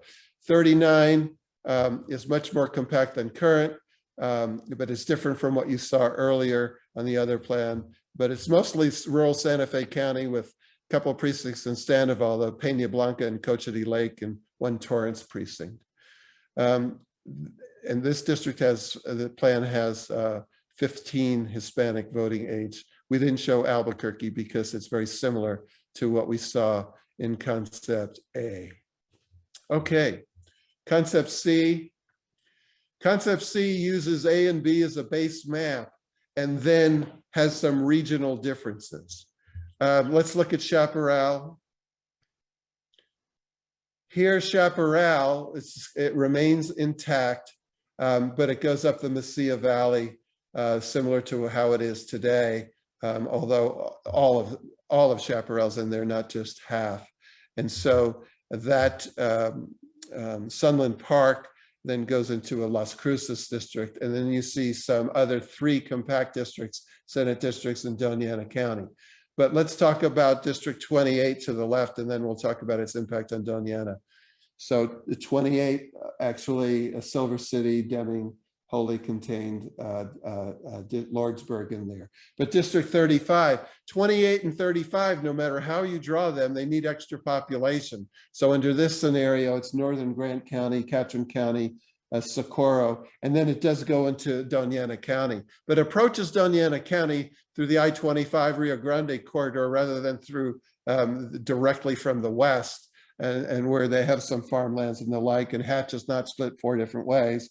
But it does go deep into Doñana, but not as far as I-70 into Las Cruces. And then, as I said, so you've got 3 compact Doñana districts, 31, 37, 38, and then 35 coming in through the north rather than approaching it from the west.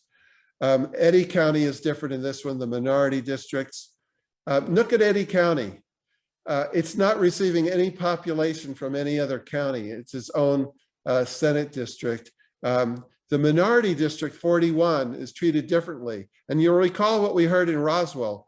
Some of the immigrant community would talk about how Eunice and Jal would be part of their immigrant community, and then go into the selected precincts, the Hispanic lower income areas of Hobbs, and draw a minority district that way. So whereas in the first plan, you saw Hobbs as the Hispanic voting age population district, in this case, it's Eunice Jal going up into those neighborhoods that were pointed out to us during those public meetings that we had, but the percent Hispanic stays the same at 55%, whether you draw it this way or whether you draw it the other way. But the Roswell-based district under this plan gets up to 60%, 61% voting into Hispanic, because we only barred part of Artesia, because the objective of this plan was to give Eddy County its own Senate seat until you had enough population for 50,000. And so Artesia got split a little, but it drove the Hispanic population of that Roswell Artesia district up to 60%. On the Heights, there's a difference also in this concept. On the west side, districts 26 and 23 and 10 are treated a little differently. More of a northwest configuration. You still see that North Valley district, the International district, and the like.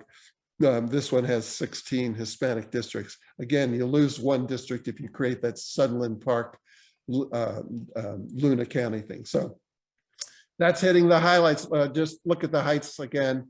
If you overlay again, when you create the International district, it's going to change some of the other plans, but since the Heights looked pretty good before, we tried to retain it to the extent that we could. And that would be a summary of the concepts of A, B, and C. Thank you, Brian. Comments, questions from the committee? I know it's a lot to absorb. As I see it, you stayed within the ±5 deviation, is that correct? For all these? Yeah, we didn't go to +6, -4. We stuck to a ±5. We set a little more rigorous standards for himself. Stayed, of course, within the plus no district, the largest, smallest being more than 10, but we didn't even want to use a 6 or 4. We stayed within a 5 and 5. And is that true also for House? Just getting ahead of myself. Michael can correct me, but I think we stayed within the ±5 on both House and Senate and PEC. Okay. Questions from the committee? Mr. Chairman, this is Michael Sanchez. Just one question for Brian. Yes, sir. Since we don't have the Native American plans at this point in time, might they have an effect on all of these proposals that you're putting forward? Yes. These concepts? Yes, they will. I doubt if they're going to draw them, the exact same way we did. So What we'll do, yes, Mr. Chairman and Member Sanchez, they will impact all of these concepts. Our hope, with your permission, is to take their plans, their recommendations, and draw new maps and see where it takes us. You know, we don't know where their outer boundaries are and how it's going to take us.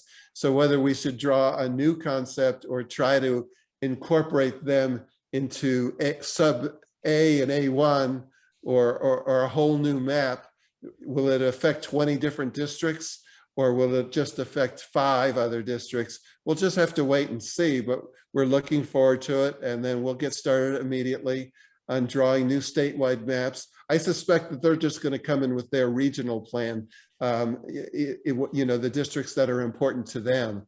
And then we'll honor those and see how it affects the rest of the state. Thank you, Mr. Chairman. Thank you, Brian. Thank you, Member Sanchez. Brian, just a question. I know I've visited with Mr. Gorman and he has struggled. He's got an aptitude, as you know, and he has struggled to be able to import or export what he's got on Maptitude into District R. Is it possible to assist with that process?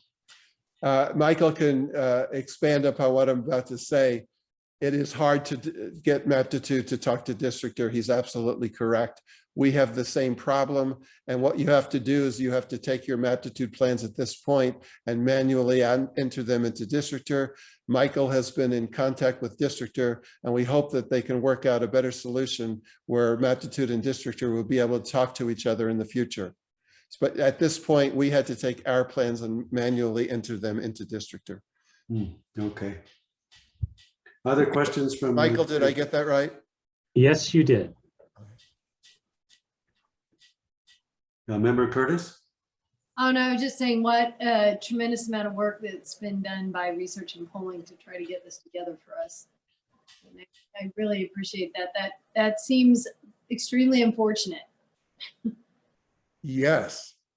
Districtor will talk to Maptitude, but Maptitude won't talk to Districtor. You can only go one way.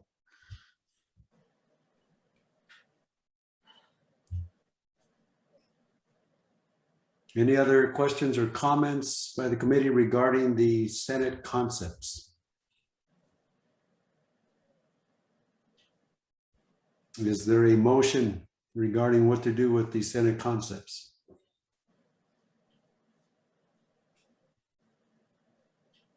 I make a motion that we move Senate concepts A through C forward for public input. I would second that motion. Okay, it's been moved and seconded to move concepts A through C for the Senate forward for public comment. Any discussion?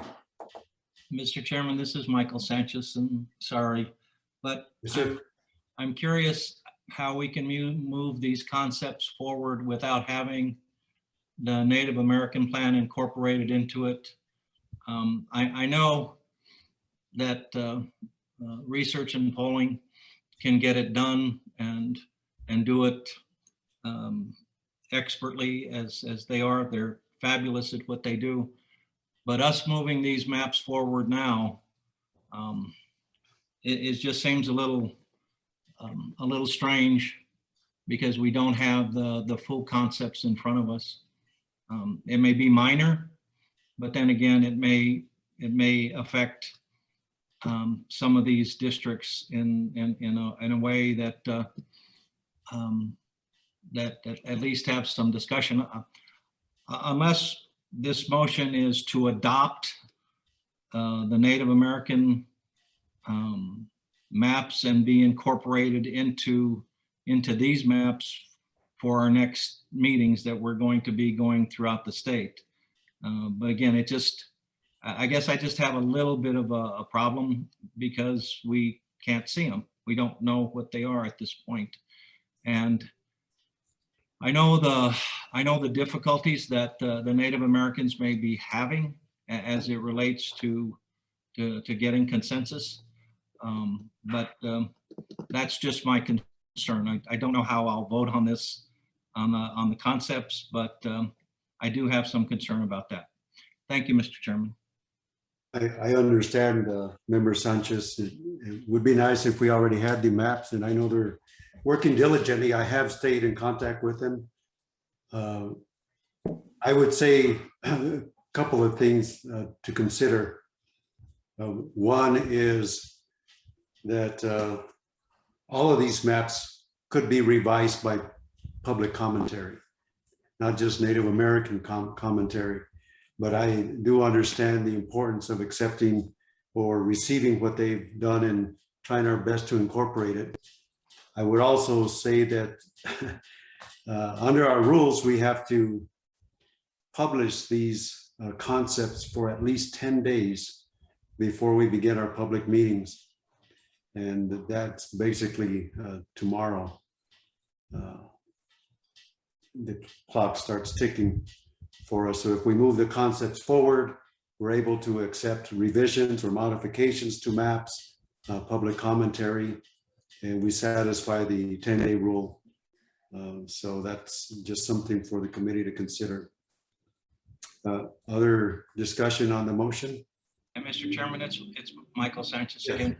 I guess, and I think this is correct about modifying any maps as we go along. But I guess a question to the chair would be, if we have to send these maps out as they're proposed and give 10 days notice, then if we're incorporating the Native American maps into ours, are we giving the public notice within the 10 days? If let's say it comes tomorrow or the next day 3 or 4 days away from now, do we still have to give 10 days notice that these are the maps we're adopting? No, sir. These would be the concepts that are pushed forward that are subject to modification or commentary. So this would satisfy the 10-day rule. I mean, a brilliant map could show up, October 13th, and we decide to adopt that one on October 15th. So it's a very dynamic process, but we have to initiate it by issuance of concepts. And Mr. Chairman, I understand that. I guess something that confused me when Brian was talking, and it's just me being confused, is that we would incorporate these maps or the Native American maps into these. And yes, that was the topic of our discussion earlier about modifying at any point in time. Understand all of that. But when we send these maps out to the public, then these maps right here that we're looking at are the concepts we're adopting right now.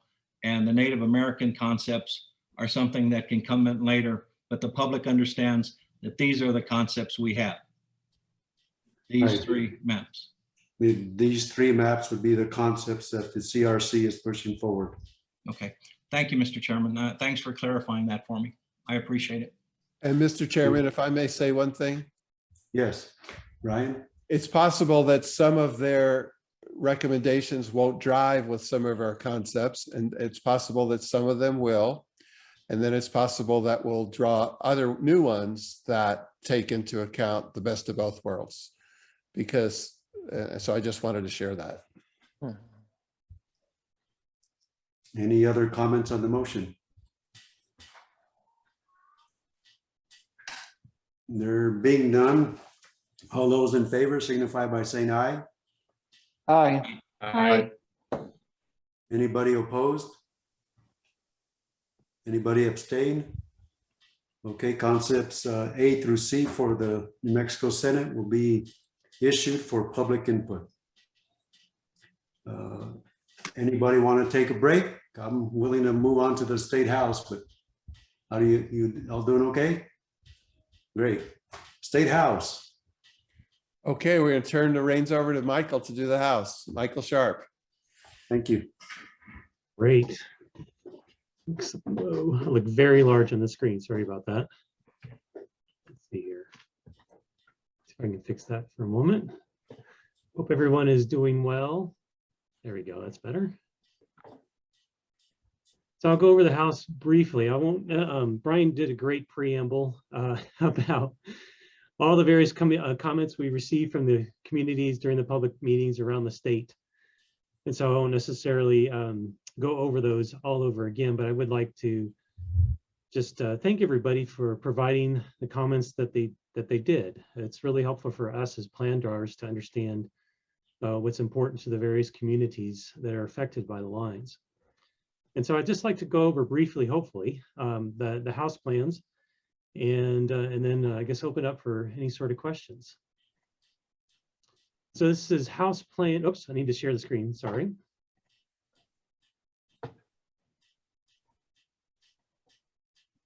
There we go. So this is a house plan A.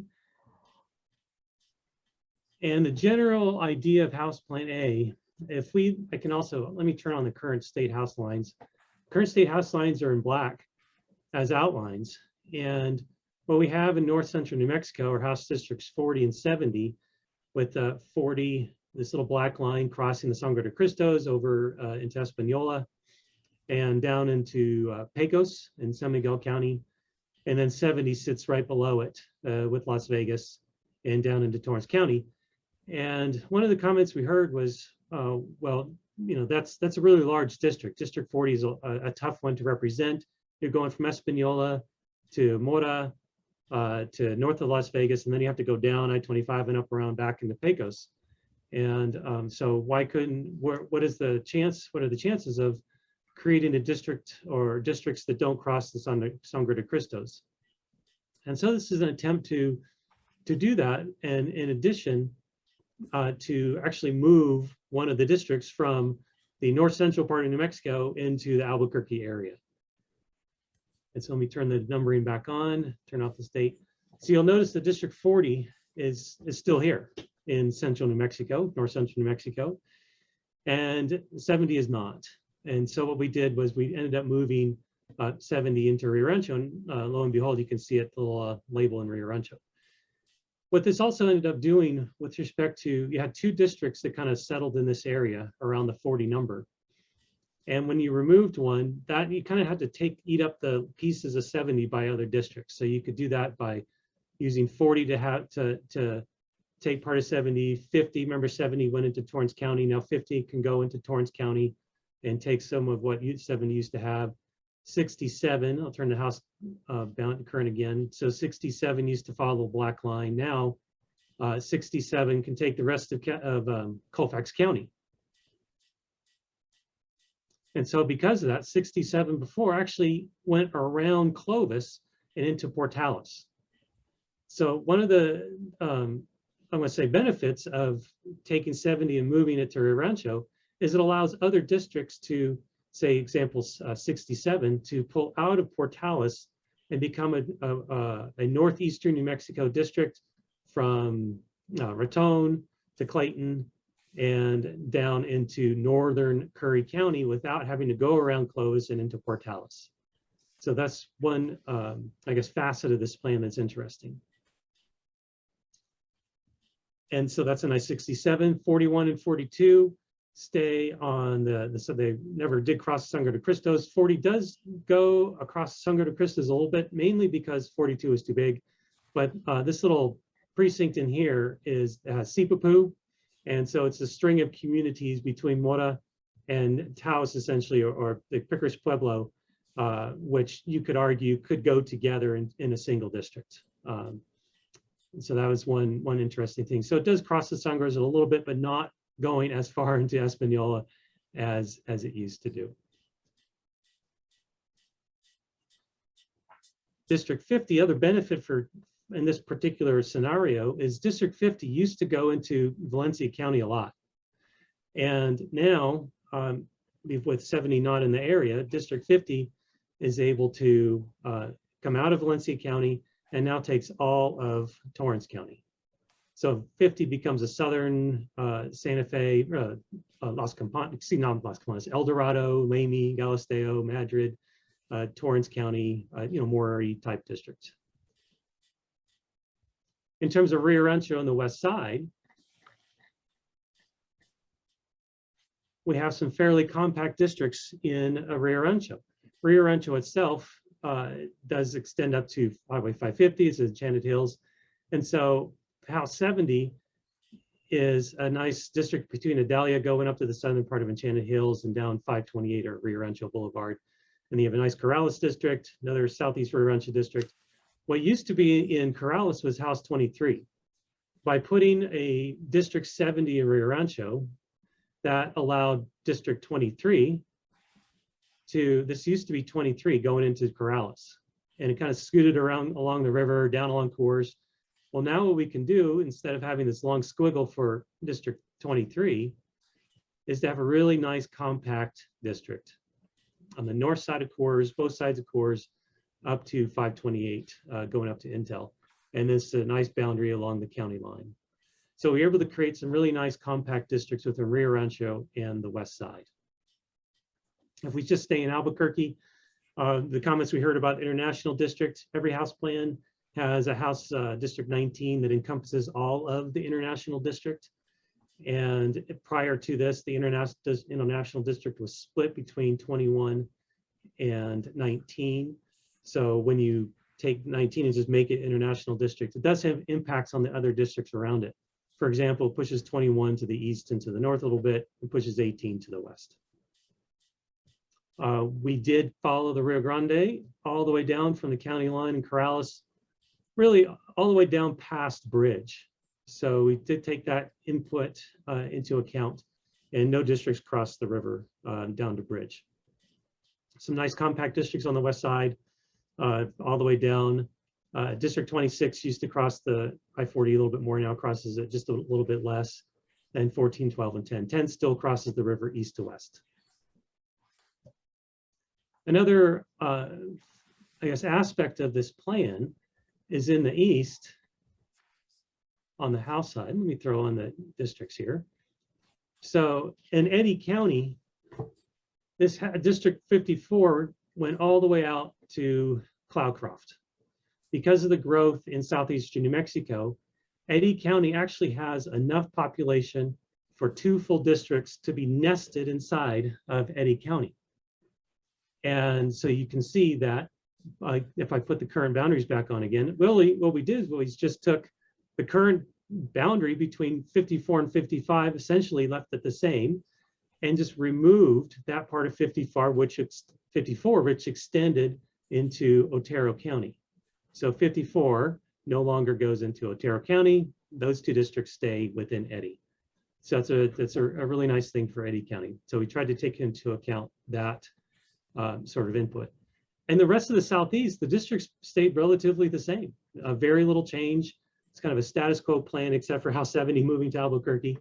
But everything stays relatively the same, except one other change is that the districts 38 and 39 in southwestern New Mexico, 38 went from Elephant Butte into Grant County on the outside of Silver City.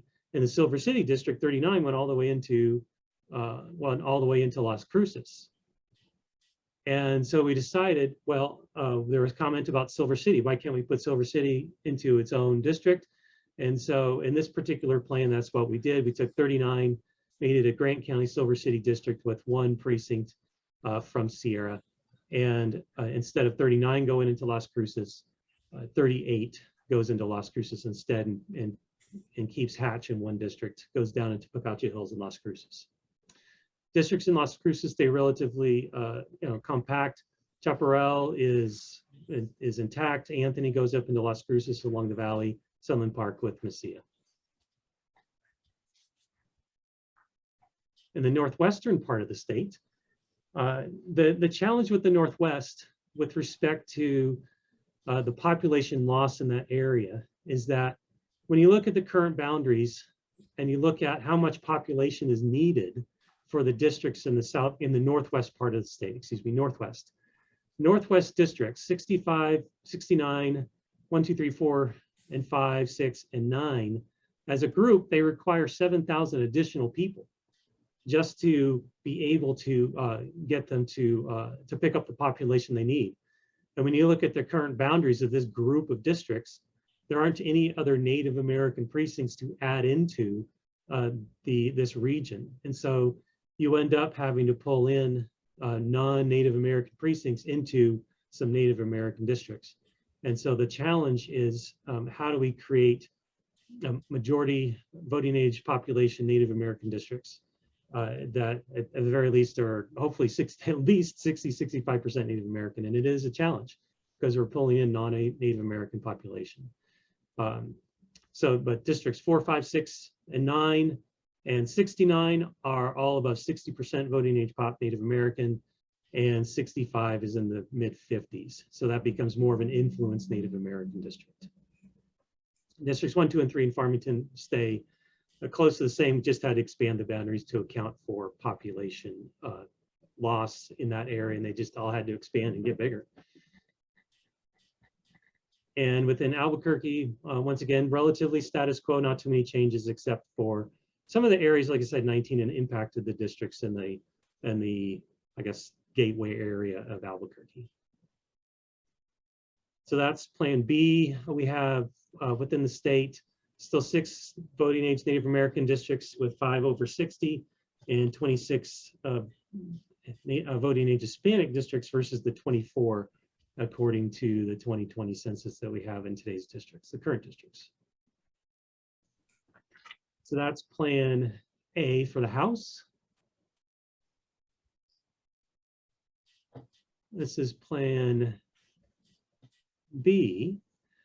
So this plan was drawn, I guess you could say it's without consideration of the current district boundaries. We basically tried to take a blank map of New Mexico and try to draw districts from scratch just to see what happens. How are the differences? What are the challenges we might encounter? And just to be able to show you something different. I will say that the Native American, the northwestern part of the state is the same as the previous plan, so I won't necessarily focus on that. The stats are the same. We wanted to give a different look to Eddy County. So as before in the previous plan, Eddy County was split along a north-south line between Carlsbad and Artesia.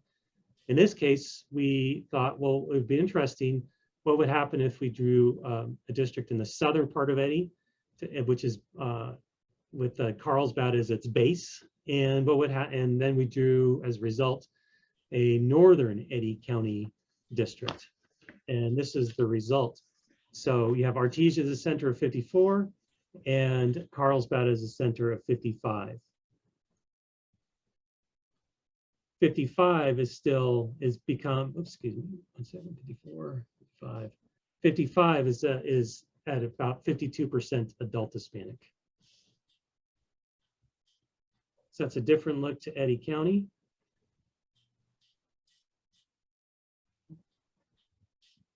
Within Doñana County, 53, that's Chaparral and goes into Anthony.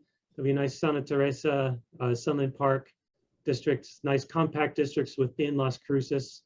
The heart of Las Cruces is 35. And the districts come in, try to follow some major boundaries. Another change we have in this plan is, you may recall in concept A that 39, this is the exact same as 39, but one of the biggest differences is 38. 38 is no longer an elephant view into Las Cruces district. In this particular case, the Doñana County boundary border is a boundary on 2 sides, and 38 just becomes a northeastern Highway 70 district that shares population with Alamogordo. So it's roughly about half and half Doñana versus the Otero County side, though the Otero County side has Holloman Air Force Base.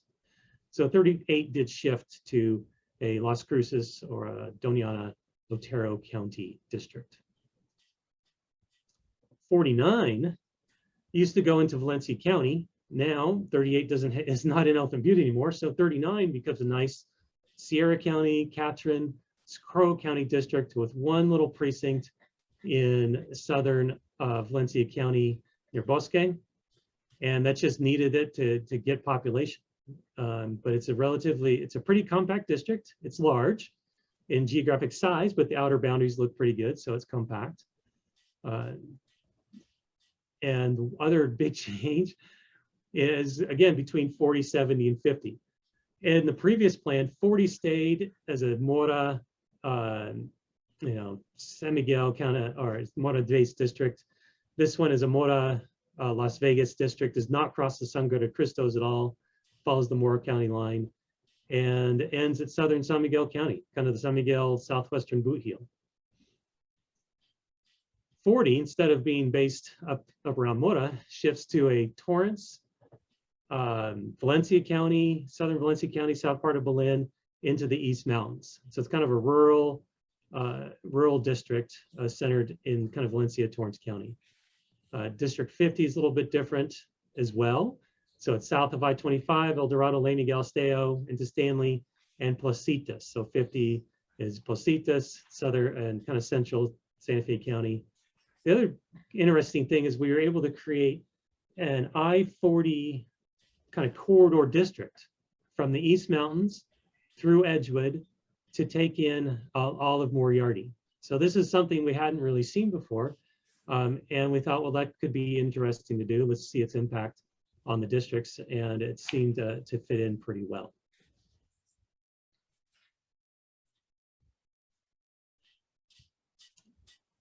But then I'll take Albuquerque last. One of the other things that we've noticed is within Ruidoso, Ruidoso tended to be split in some of the plans we've drawn, and creating this plan enabled us to create a district which unifies Ruidoso, Tularosa, and Mescalero into a single district.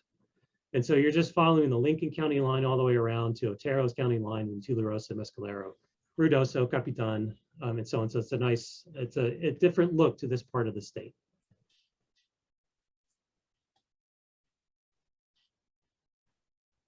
Within Rio Rancho, so Rio Rancho by itself, plus Corrales, has enough population for 4 districts. So you can drop 4 districts into the area east of the river and south of 550 and north of the county line perfectly. So you end up a nice 44, kind of saw this earlier, 57, 68, and 60.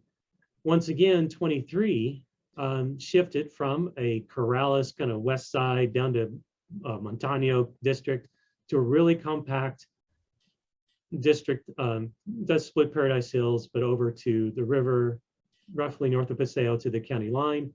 And the other side takes Paradise Hills is 29. And then you have District 16, Taylor Ranch up to Paseo. The I-40 is a natural boundary between the districts, except for just 2 precincts for District 14 between Coors and the river. Otherwise, I-40 on the west side of the river is a nice boundary between districts. So it has a nice compact districts within the South Valley. There's bridge between 12 and 14, recognizable. In the North Valley, this is a little bit different. Precinct 15 used to go into the Northeast Heights and cross the freeway. And now I-25 is a nice solid boundary from the county line from Sandia Pueblo all the way down to Central. And you just divide it into the North Valley and at District 17 centered north and south of I-40. On the other side of I-25, we tried to use I-40 as a nice boundary. That worked. International District stays with the District 19, Fort Hills is District 20, and some really nice compact districts as you work your way north of I-40, trying to follow, again, major, major boundaries and geographic features.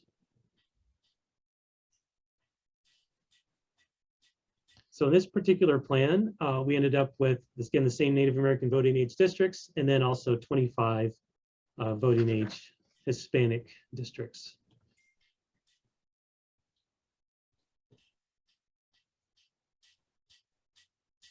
Okay, for Plan C, so as before, we moved in Plan A, we moved a northeast, north central district into Albuquerque. The thought here was, well, what happens if you move an Albuquerque Heights district into the west side? In this case, it was District 24. So 24 used to be down in the Gateway area, at 21 and 30 and 25, kind of in this area. And now it's been moved over to Rio Rancho.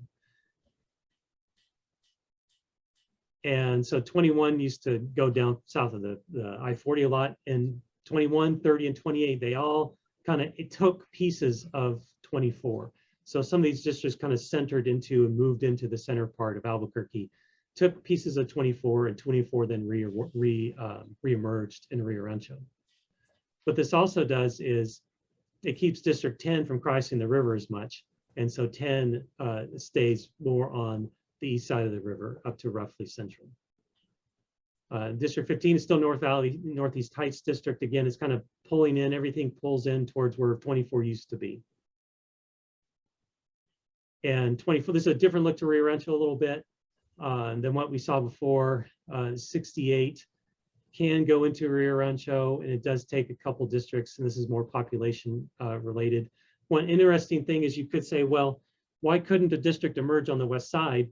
Well, theoretically, 23 is there. There's no longer an incumbent in 23, at least Representative Eli, and so theoretically you could swap the numbers between 23 and 24, and you could put 24 as a new west side district, but it's just a numbering issue. On the East Mountains, you get a nice Placitas, most of Edgewood and East Mountain District, includes Stanley. And 50 is southern Santa Fe, does go into Santa Fe a little bit down to the northern part of Edgewood.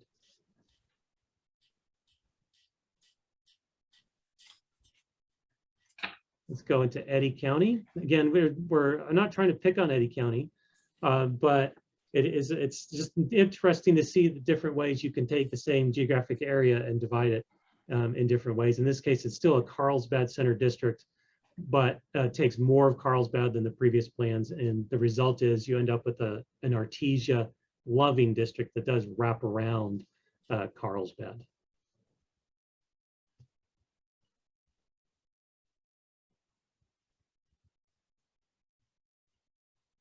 The Northwest did need to add population, as we've already discussed.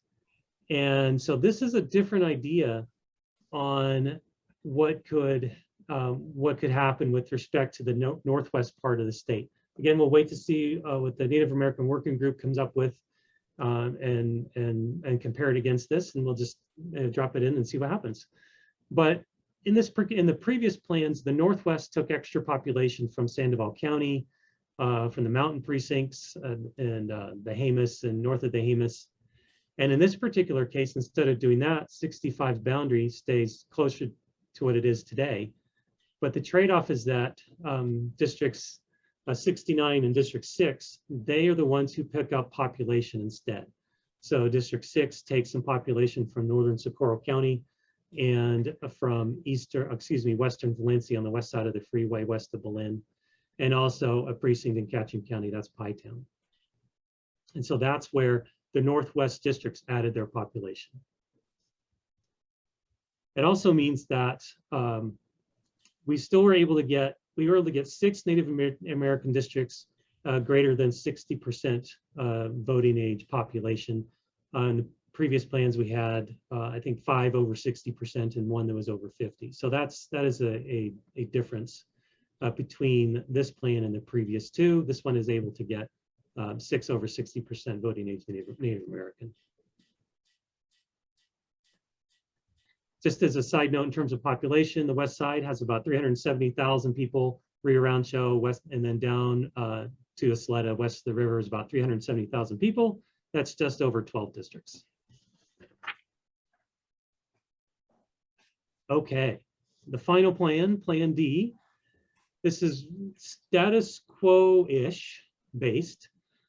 And so one reason for that is if you look at the north central part of the state, we have districts 40 and 70. And so currently we have 40 and 70. In this particular plan, we also have 40 and 70. So 40 does cross the Sangre de Cristos. We did see some plans submitted on District 3rd that did keep 40 crossing the mountains and into almost into Español, at least on this plan. So 40 used to go in Español. It doesn't really go as far into the town this time around. So we still have 40 and 70. 70 is a Las Vegas center district. At least 40 doesn't wrap around and go into Pecos. So 40 and 70 are relatively look like what they do today. The impact on 67 is that, as before, it was able to go into Colfax. Now it doesn't have Colfax, it goes into further into Clovis. So 67 goes into Clovis, the heart of Clovis. So it's a Clayton Clovis district. Whereas before it used to wrap around into Portales. That has an impact on 64. That means that 64 used to be all of Clovis. Now 64 has to expand and pick up all this population that it lost. So now it goes south into Portales, south of the main drag that goes through town on the diagonal, and picks up Elida and Dora, and goes all the way down toward the outskirts of Lovington and north of Hobbs. So whereas 64 used to be a very Clovis-centered district, it's now Clovis, Portales, down to Hobbs. And so this is an example of kind of ramifications of what happens if you decide to make various choices. Do you keep 40 and 70 the way they are now, or expand them a little bit? That has a huge impact on districts like 67, which has an impact on 64, which has an impact on 66. And so it's this really large domino effect. So we found that interesting. This is the only plan that does take Eddy County, and it does take 3 districts into Eddy County.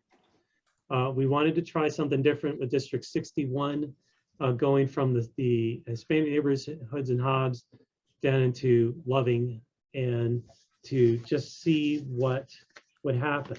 And that district ends up being about 63% adult Hispanic. So everything was just pushed south and to the west, kind of a clockwise direction.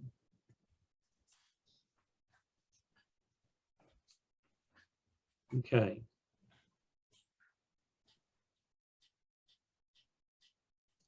So in the southwestern New Mexico, when we looked at 38 and 39, you notice that the numbers are a little bit different this time around.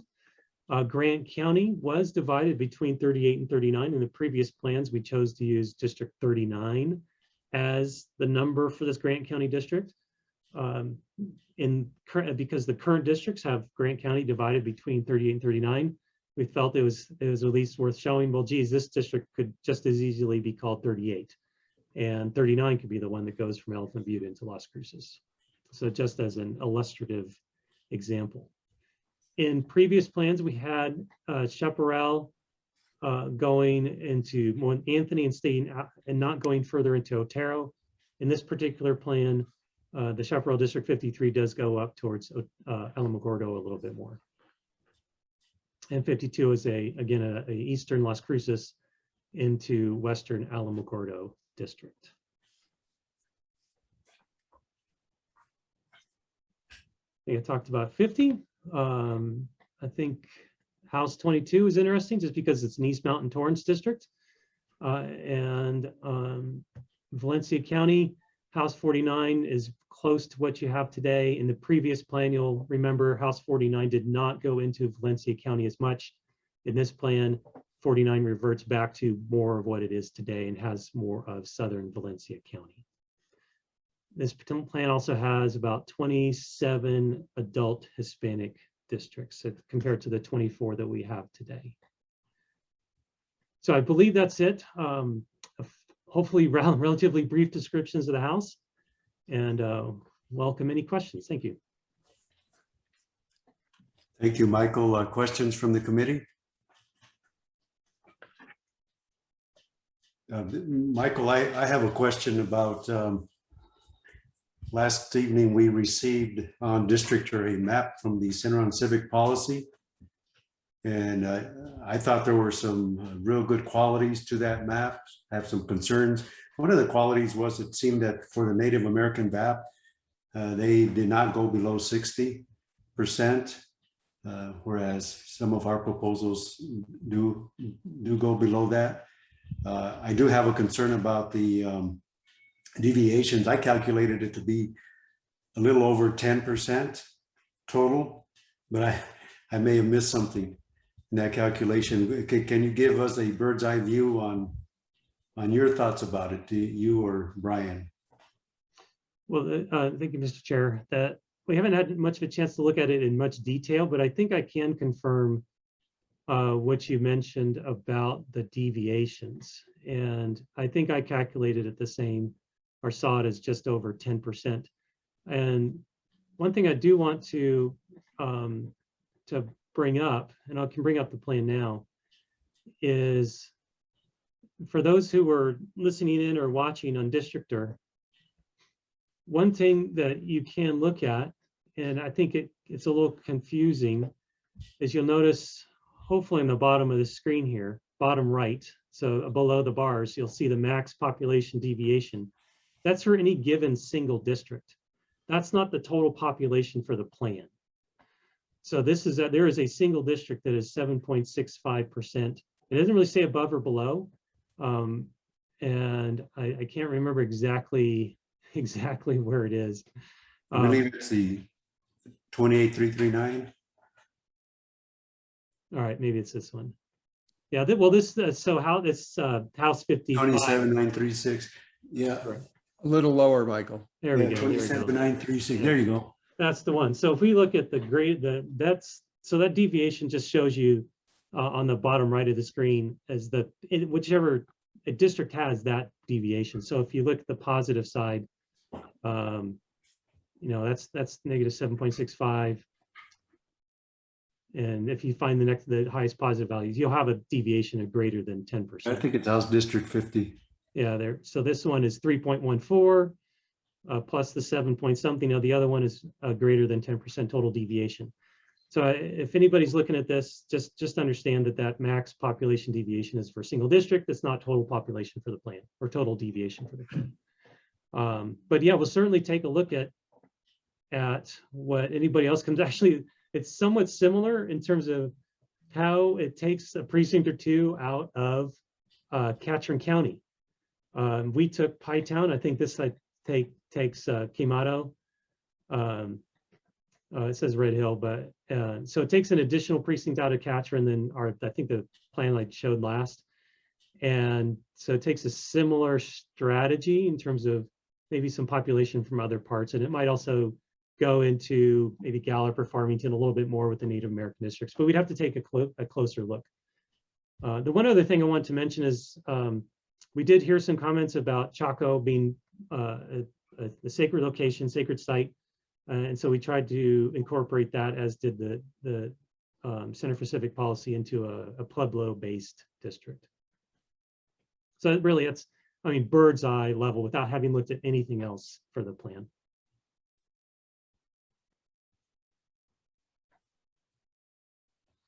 Any other questions from the committee?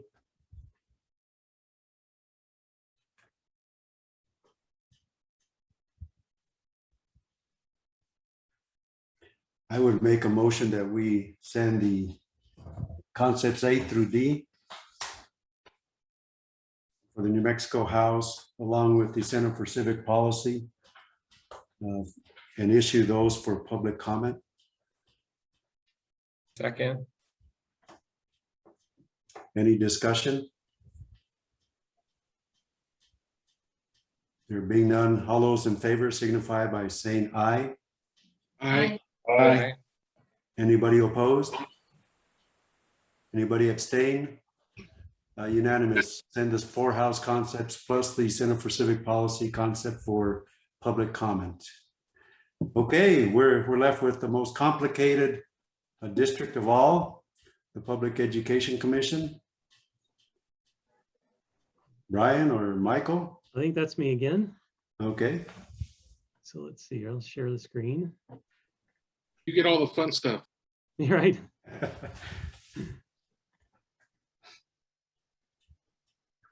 All right, let me take a look at the notes just to make sure. Public Education Commission. We took, I guess, on each of these 3 plans, we took a relatively light approach to the districts. And so there aren't too many changes from plan to plan.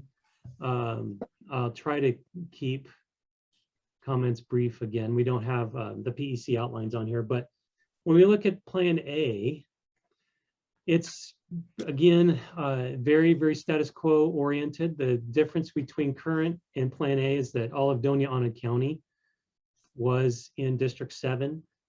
In Concept A, Concept A, part of Doña Ana did have to go into District 8 because 7 just needed to lose population. So just a little bit along the northern part of Highway 70 goes into District 8. District 5 had to add population, so it picked up Cuba from District 4 in Sandoval County. And in Albuquerque, the current plan had districts 1, 3, and 4 dividing up Paradise Hills and Vindana Ranch between 3 districts. And we thought that it would be beneficial in any sort of status quo plan to, if you have to divide up this part of the city, then you might as well just divide it up into 2 districts instead of 3. And so it's divided along Universe, at least up to roughly Irving, between Irving and Paseo. So that was one change between districts 1 and 3. And really, honestly, that's it. That's what you have for the PEC in terms of Concept A. You still have a nice north central district that splits Santa Fe. District 8 is kind of central New Mexico. District 9 is eastern New Mexico, down to Carlsbad. One thing to note on the plans is that this one particular precinct, rectangular precinct here, it is part of Chavez County. And the reason why Chavez County is split between 8 and 9 is because this particular precinct is part of the Artesia School District. So we decided to go ahead and keep Artesia School District, try to keep it intact within a single PEC district. It is the same thing can be said about Chaparral. It is part of the Gadsden School District based in Sunland Park and Anthony. And so that is why District 7 crosses the county line to pick up Chaparral, because it's all part of a single school district. And Hatch is its own school district as well, so we try not to split that. That is Plan B, or A, excuse me. Concept B is a little bit different. We thought, well, what would happen if instead of having a very tall and narrow strip of New Mexico along the Texas-Oklahoma border, what would happen if you rearranged it so you had a true kind of southeastern oil patch Alamogordo district? And what would happen between 8 and 9 if you did that? And so what you can do is you can create a Lee County, Eddy County, Otero County, Southern Chavez County. These are Dexter, Hagerman, and Lake Arthur school districts. And so those will go into District 9, and District 8 basically takes everything north. So it takes the 2 districts, rearranges them into a northern district and a southern district. Michael, can you show that map? Which one, the A? The one you were just describing was the northeast, southeast. Oh, sorry, I'm sorry. Let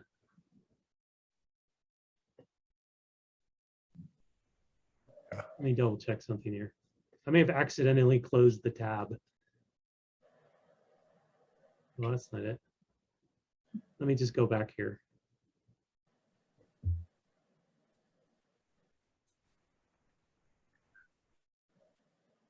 All right, I'll bring it up here.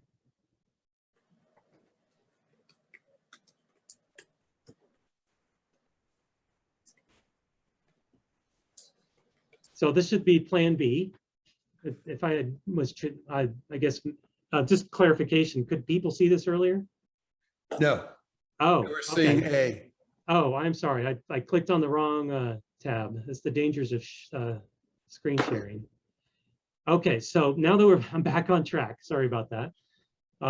We do have District 8. We have a District 9, and Lee, Eddy, Otero counties. And then here are the 3 Dexter, Hagerman, and Lake Arthur school districts in southern Chavez County. And District 8 is just the northern part. Otherwise, the plan is the same as Concept A. because it still has the change we made in Albuquerque. Now, hopefully, Can I ask a question? yes. Did we get any testimony or map submittals for the PEC? Mr. Chair, Member Sanchez, I don't believe we got any comments on the PEC. We did get some comments during the West Mesa meeting. Actually, what you addressed Ventana Ranch. That subject did come up, and then we got some at Highlands University, but only a few comments, no maps. Thank you. Thank you. So now we should have a Chairman concept. Chavez and Member Sanchez, there was also one person at San Juan College who's a current PEC member who was at least listening in when we were at San Juan College about the PEC maps. Thank you, Liz. So for concept C, we kept the 8 and 9 configuration from B and left a configuration in Doña County from A as well as B. And we made 2 changes to see what would happen if we tried to follow the Rio Grande as a boundary that wasn't crossed from the northern part of Bernalillo County down to I-40. In this case, we're able to use the river down to Central. And now we have Paradise Hills and Ventana Ranch all in a single district, that's District 1. And it follows the Rio Grande down to Central, and then in essence follows Coors. And this one, and Coors all the way down to about this Sleta Pueblo. We did make the board member from, or commissioner from District 1 does happen to live in this precinct, and we thought it was a minor change to be able to make to keep each PEC member in their own district. And so districts 1 and 3 follow a really nice north-south boundary between Coors and the Rio Grande. And districts 2 and 3 changed a little bit. I-25, Montgomery, San Mateo, I-40, and Eubank down to the base. So that's pretty straightforward. It looks nice within Albuquerque. The other thing we were able to do was in Santa Fe. In the previous plan, Santa Fe was split between 4 and 10. And what we were able to do was swap around some precincts in the area so that now 4 follows I-25 all the way around and underneath Santa Fe and up to about Glorieta. So Glorieta goes into the northern district with Santa Fe, and all of Santa Fe north of I-25 is unified into one district, District 10. So in this particular plan, we unified the west side of Albuquerque, north of I-40, specifically Ventana Ranch, Paradise Hills, and then kept all of Santa Fe north of I-25 in a single district as well. That is concept C. And I believe that's the last plan that we have to formally talk about this evening in terms of concepts. Comments or questions from the committee members?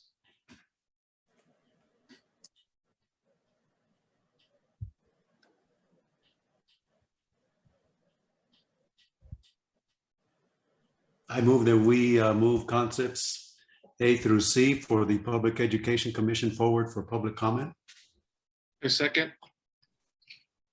It's been moved and seconded to move concepts A through C for the Public Education Commission for public input. Any discussion? Seeing none, all those in favor signify by saying aye. Aye. Aye. Anybody opposed? Does anybody abstain? It passes unanimously. Well, I think that concludes our meeting. Does anybody have anything else? Yeah, Mr. Chair, I just wanted to say something real quick, if that's okay. Sure. Sure. I heard something that I didn't realize was going on, and since our next step is going to be, we're going to be going to meetings and have the public present. as committee members, we can't hear what's happening on Zoom unless things are, unless a person's given permission to speak. But apparently the people on Zoom can hear what's happening, right? So when we're in a public meeting, I was really concerned when I heard about the really abhorrent behavior that happened in the Roswell meeting, the disrespect that was shown to the Spanish speakers and to the interpreter, that I didn't realize was going on at the time of the meeting. And so I'm just not sure what we need to do different. All right, so that we know what's happening. I think respect is critical during these public meetings, that people have to treat each other with respect. And I know Zoom can create an environment where people are sort of anonymous and get to say whatever they want. But I don't think that some of the behavior that I was told about, right, is appropriate.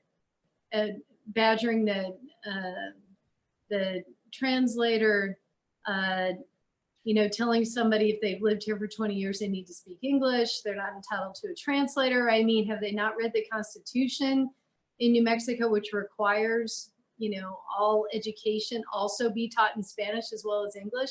I mean, we're a unique state. I mean, I didn't hear that, or I would have said something about it. All right, so I know that this kind of public forum, we need to know if there's a problem, all right, that's going on, so we can deal with it, because I want this process to be respectful, but most I want people to feel free to come and talk to us, and say what they need to say without any fear of some kind of, that they could be treated badly or with disrespect.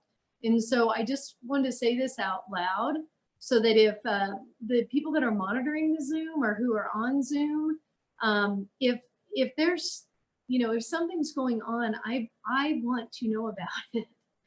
Okay, and then maybe we need to make a statement at the beginning of the public meetings that we expect everyone to treat each other with respect, and that disrespect of the public that are making statements will not be tolerated.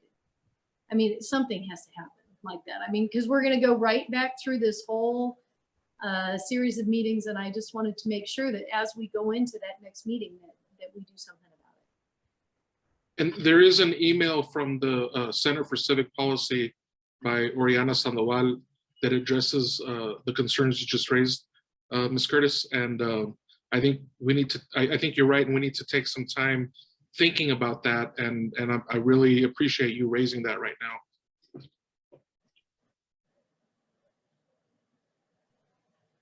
I've had communications with individuals as well, and I've assured them that we will take necessary steps at the beginning of meetings. We're a multicultural, multilingual state, and we have to respect one another. And that's our strength. Yeah, it is our strength. So thank you for raising that. Anything else? Thank you very much for your attention. We're adjourned. Thank you, Chief Justice. Yes, thank you, Thank you, Mr. Chair. everyone. Take care. Have a good day.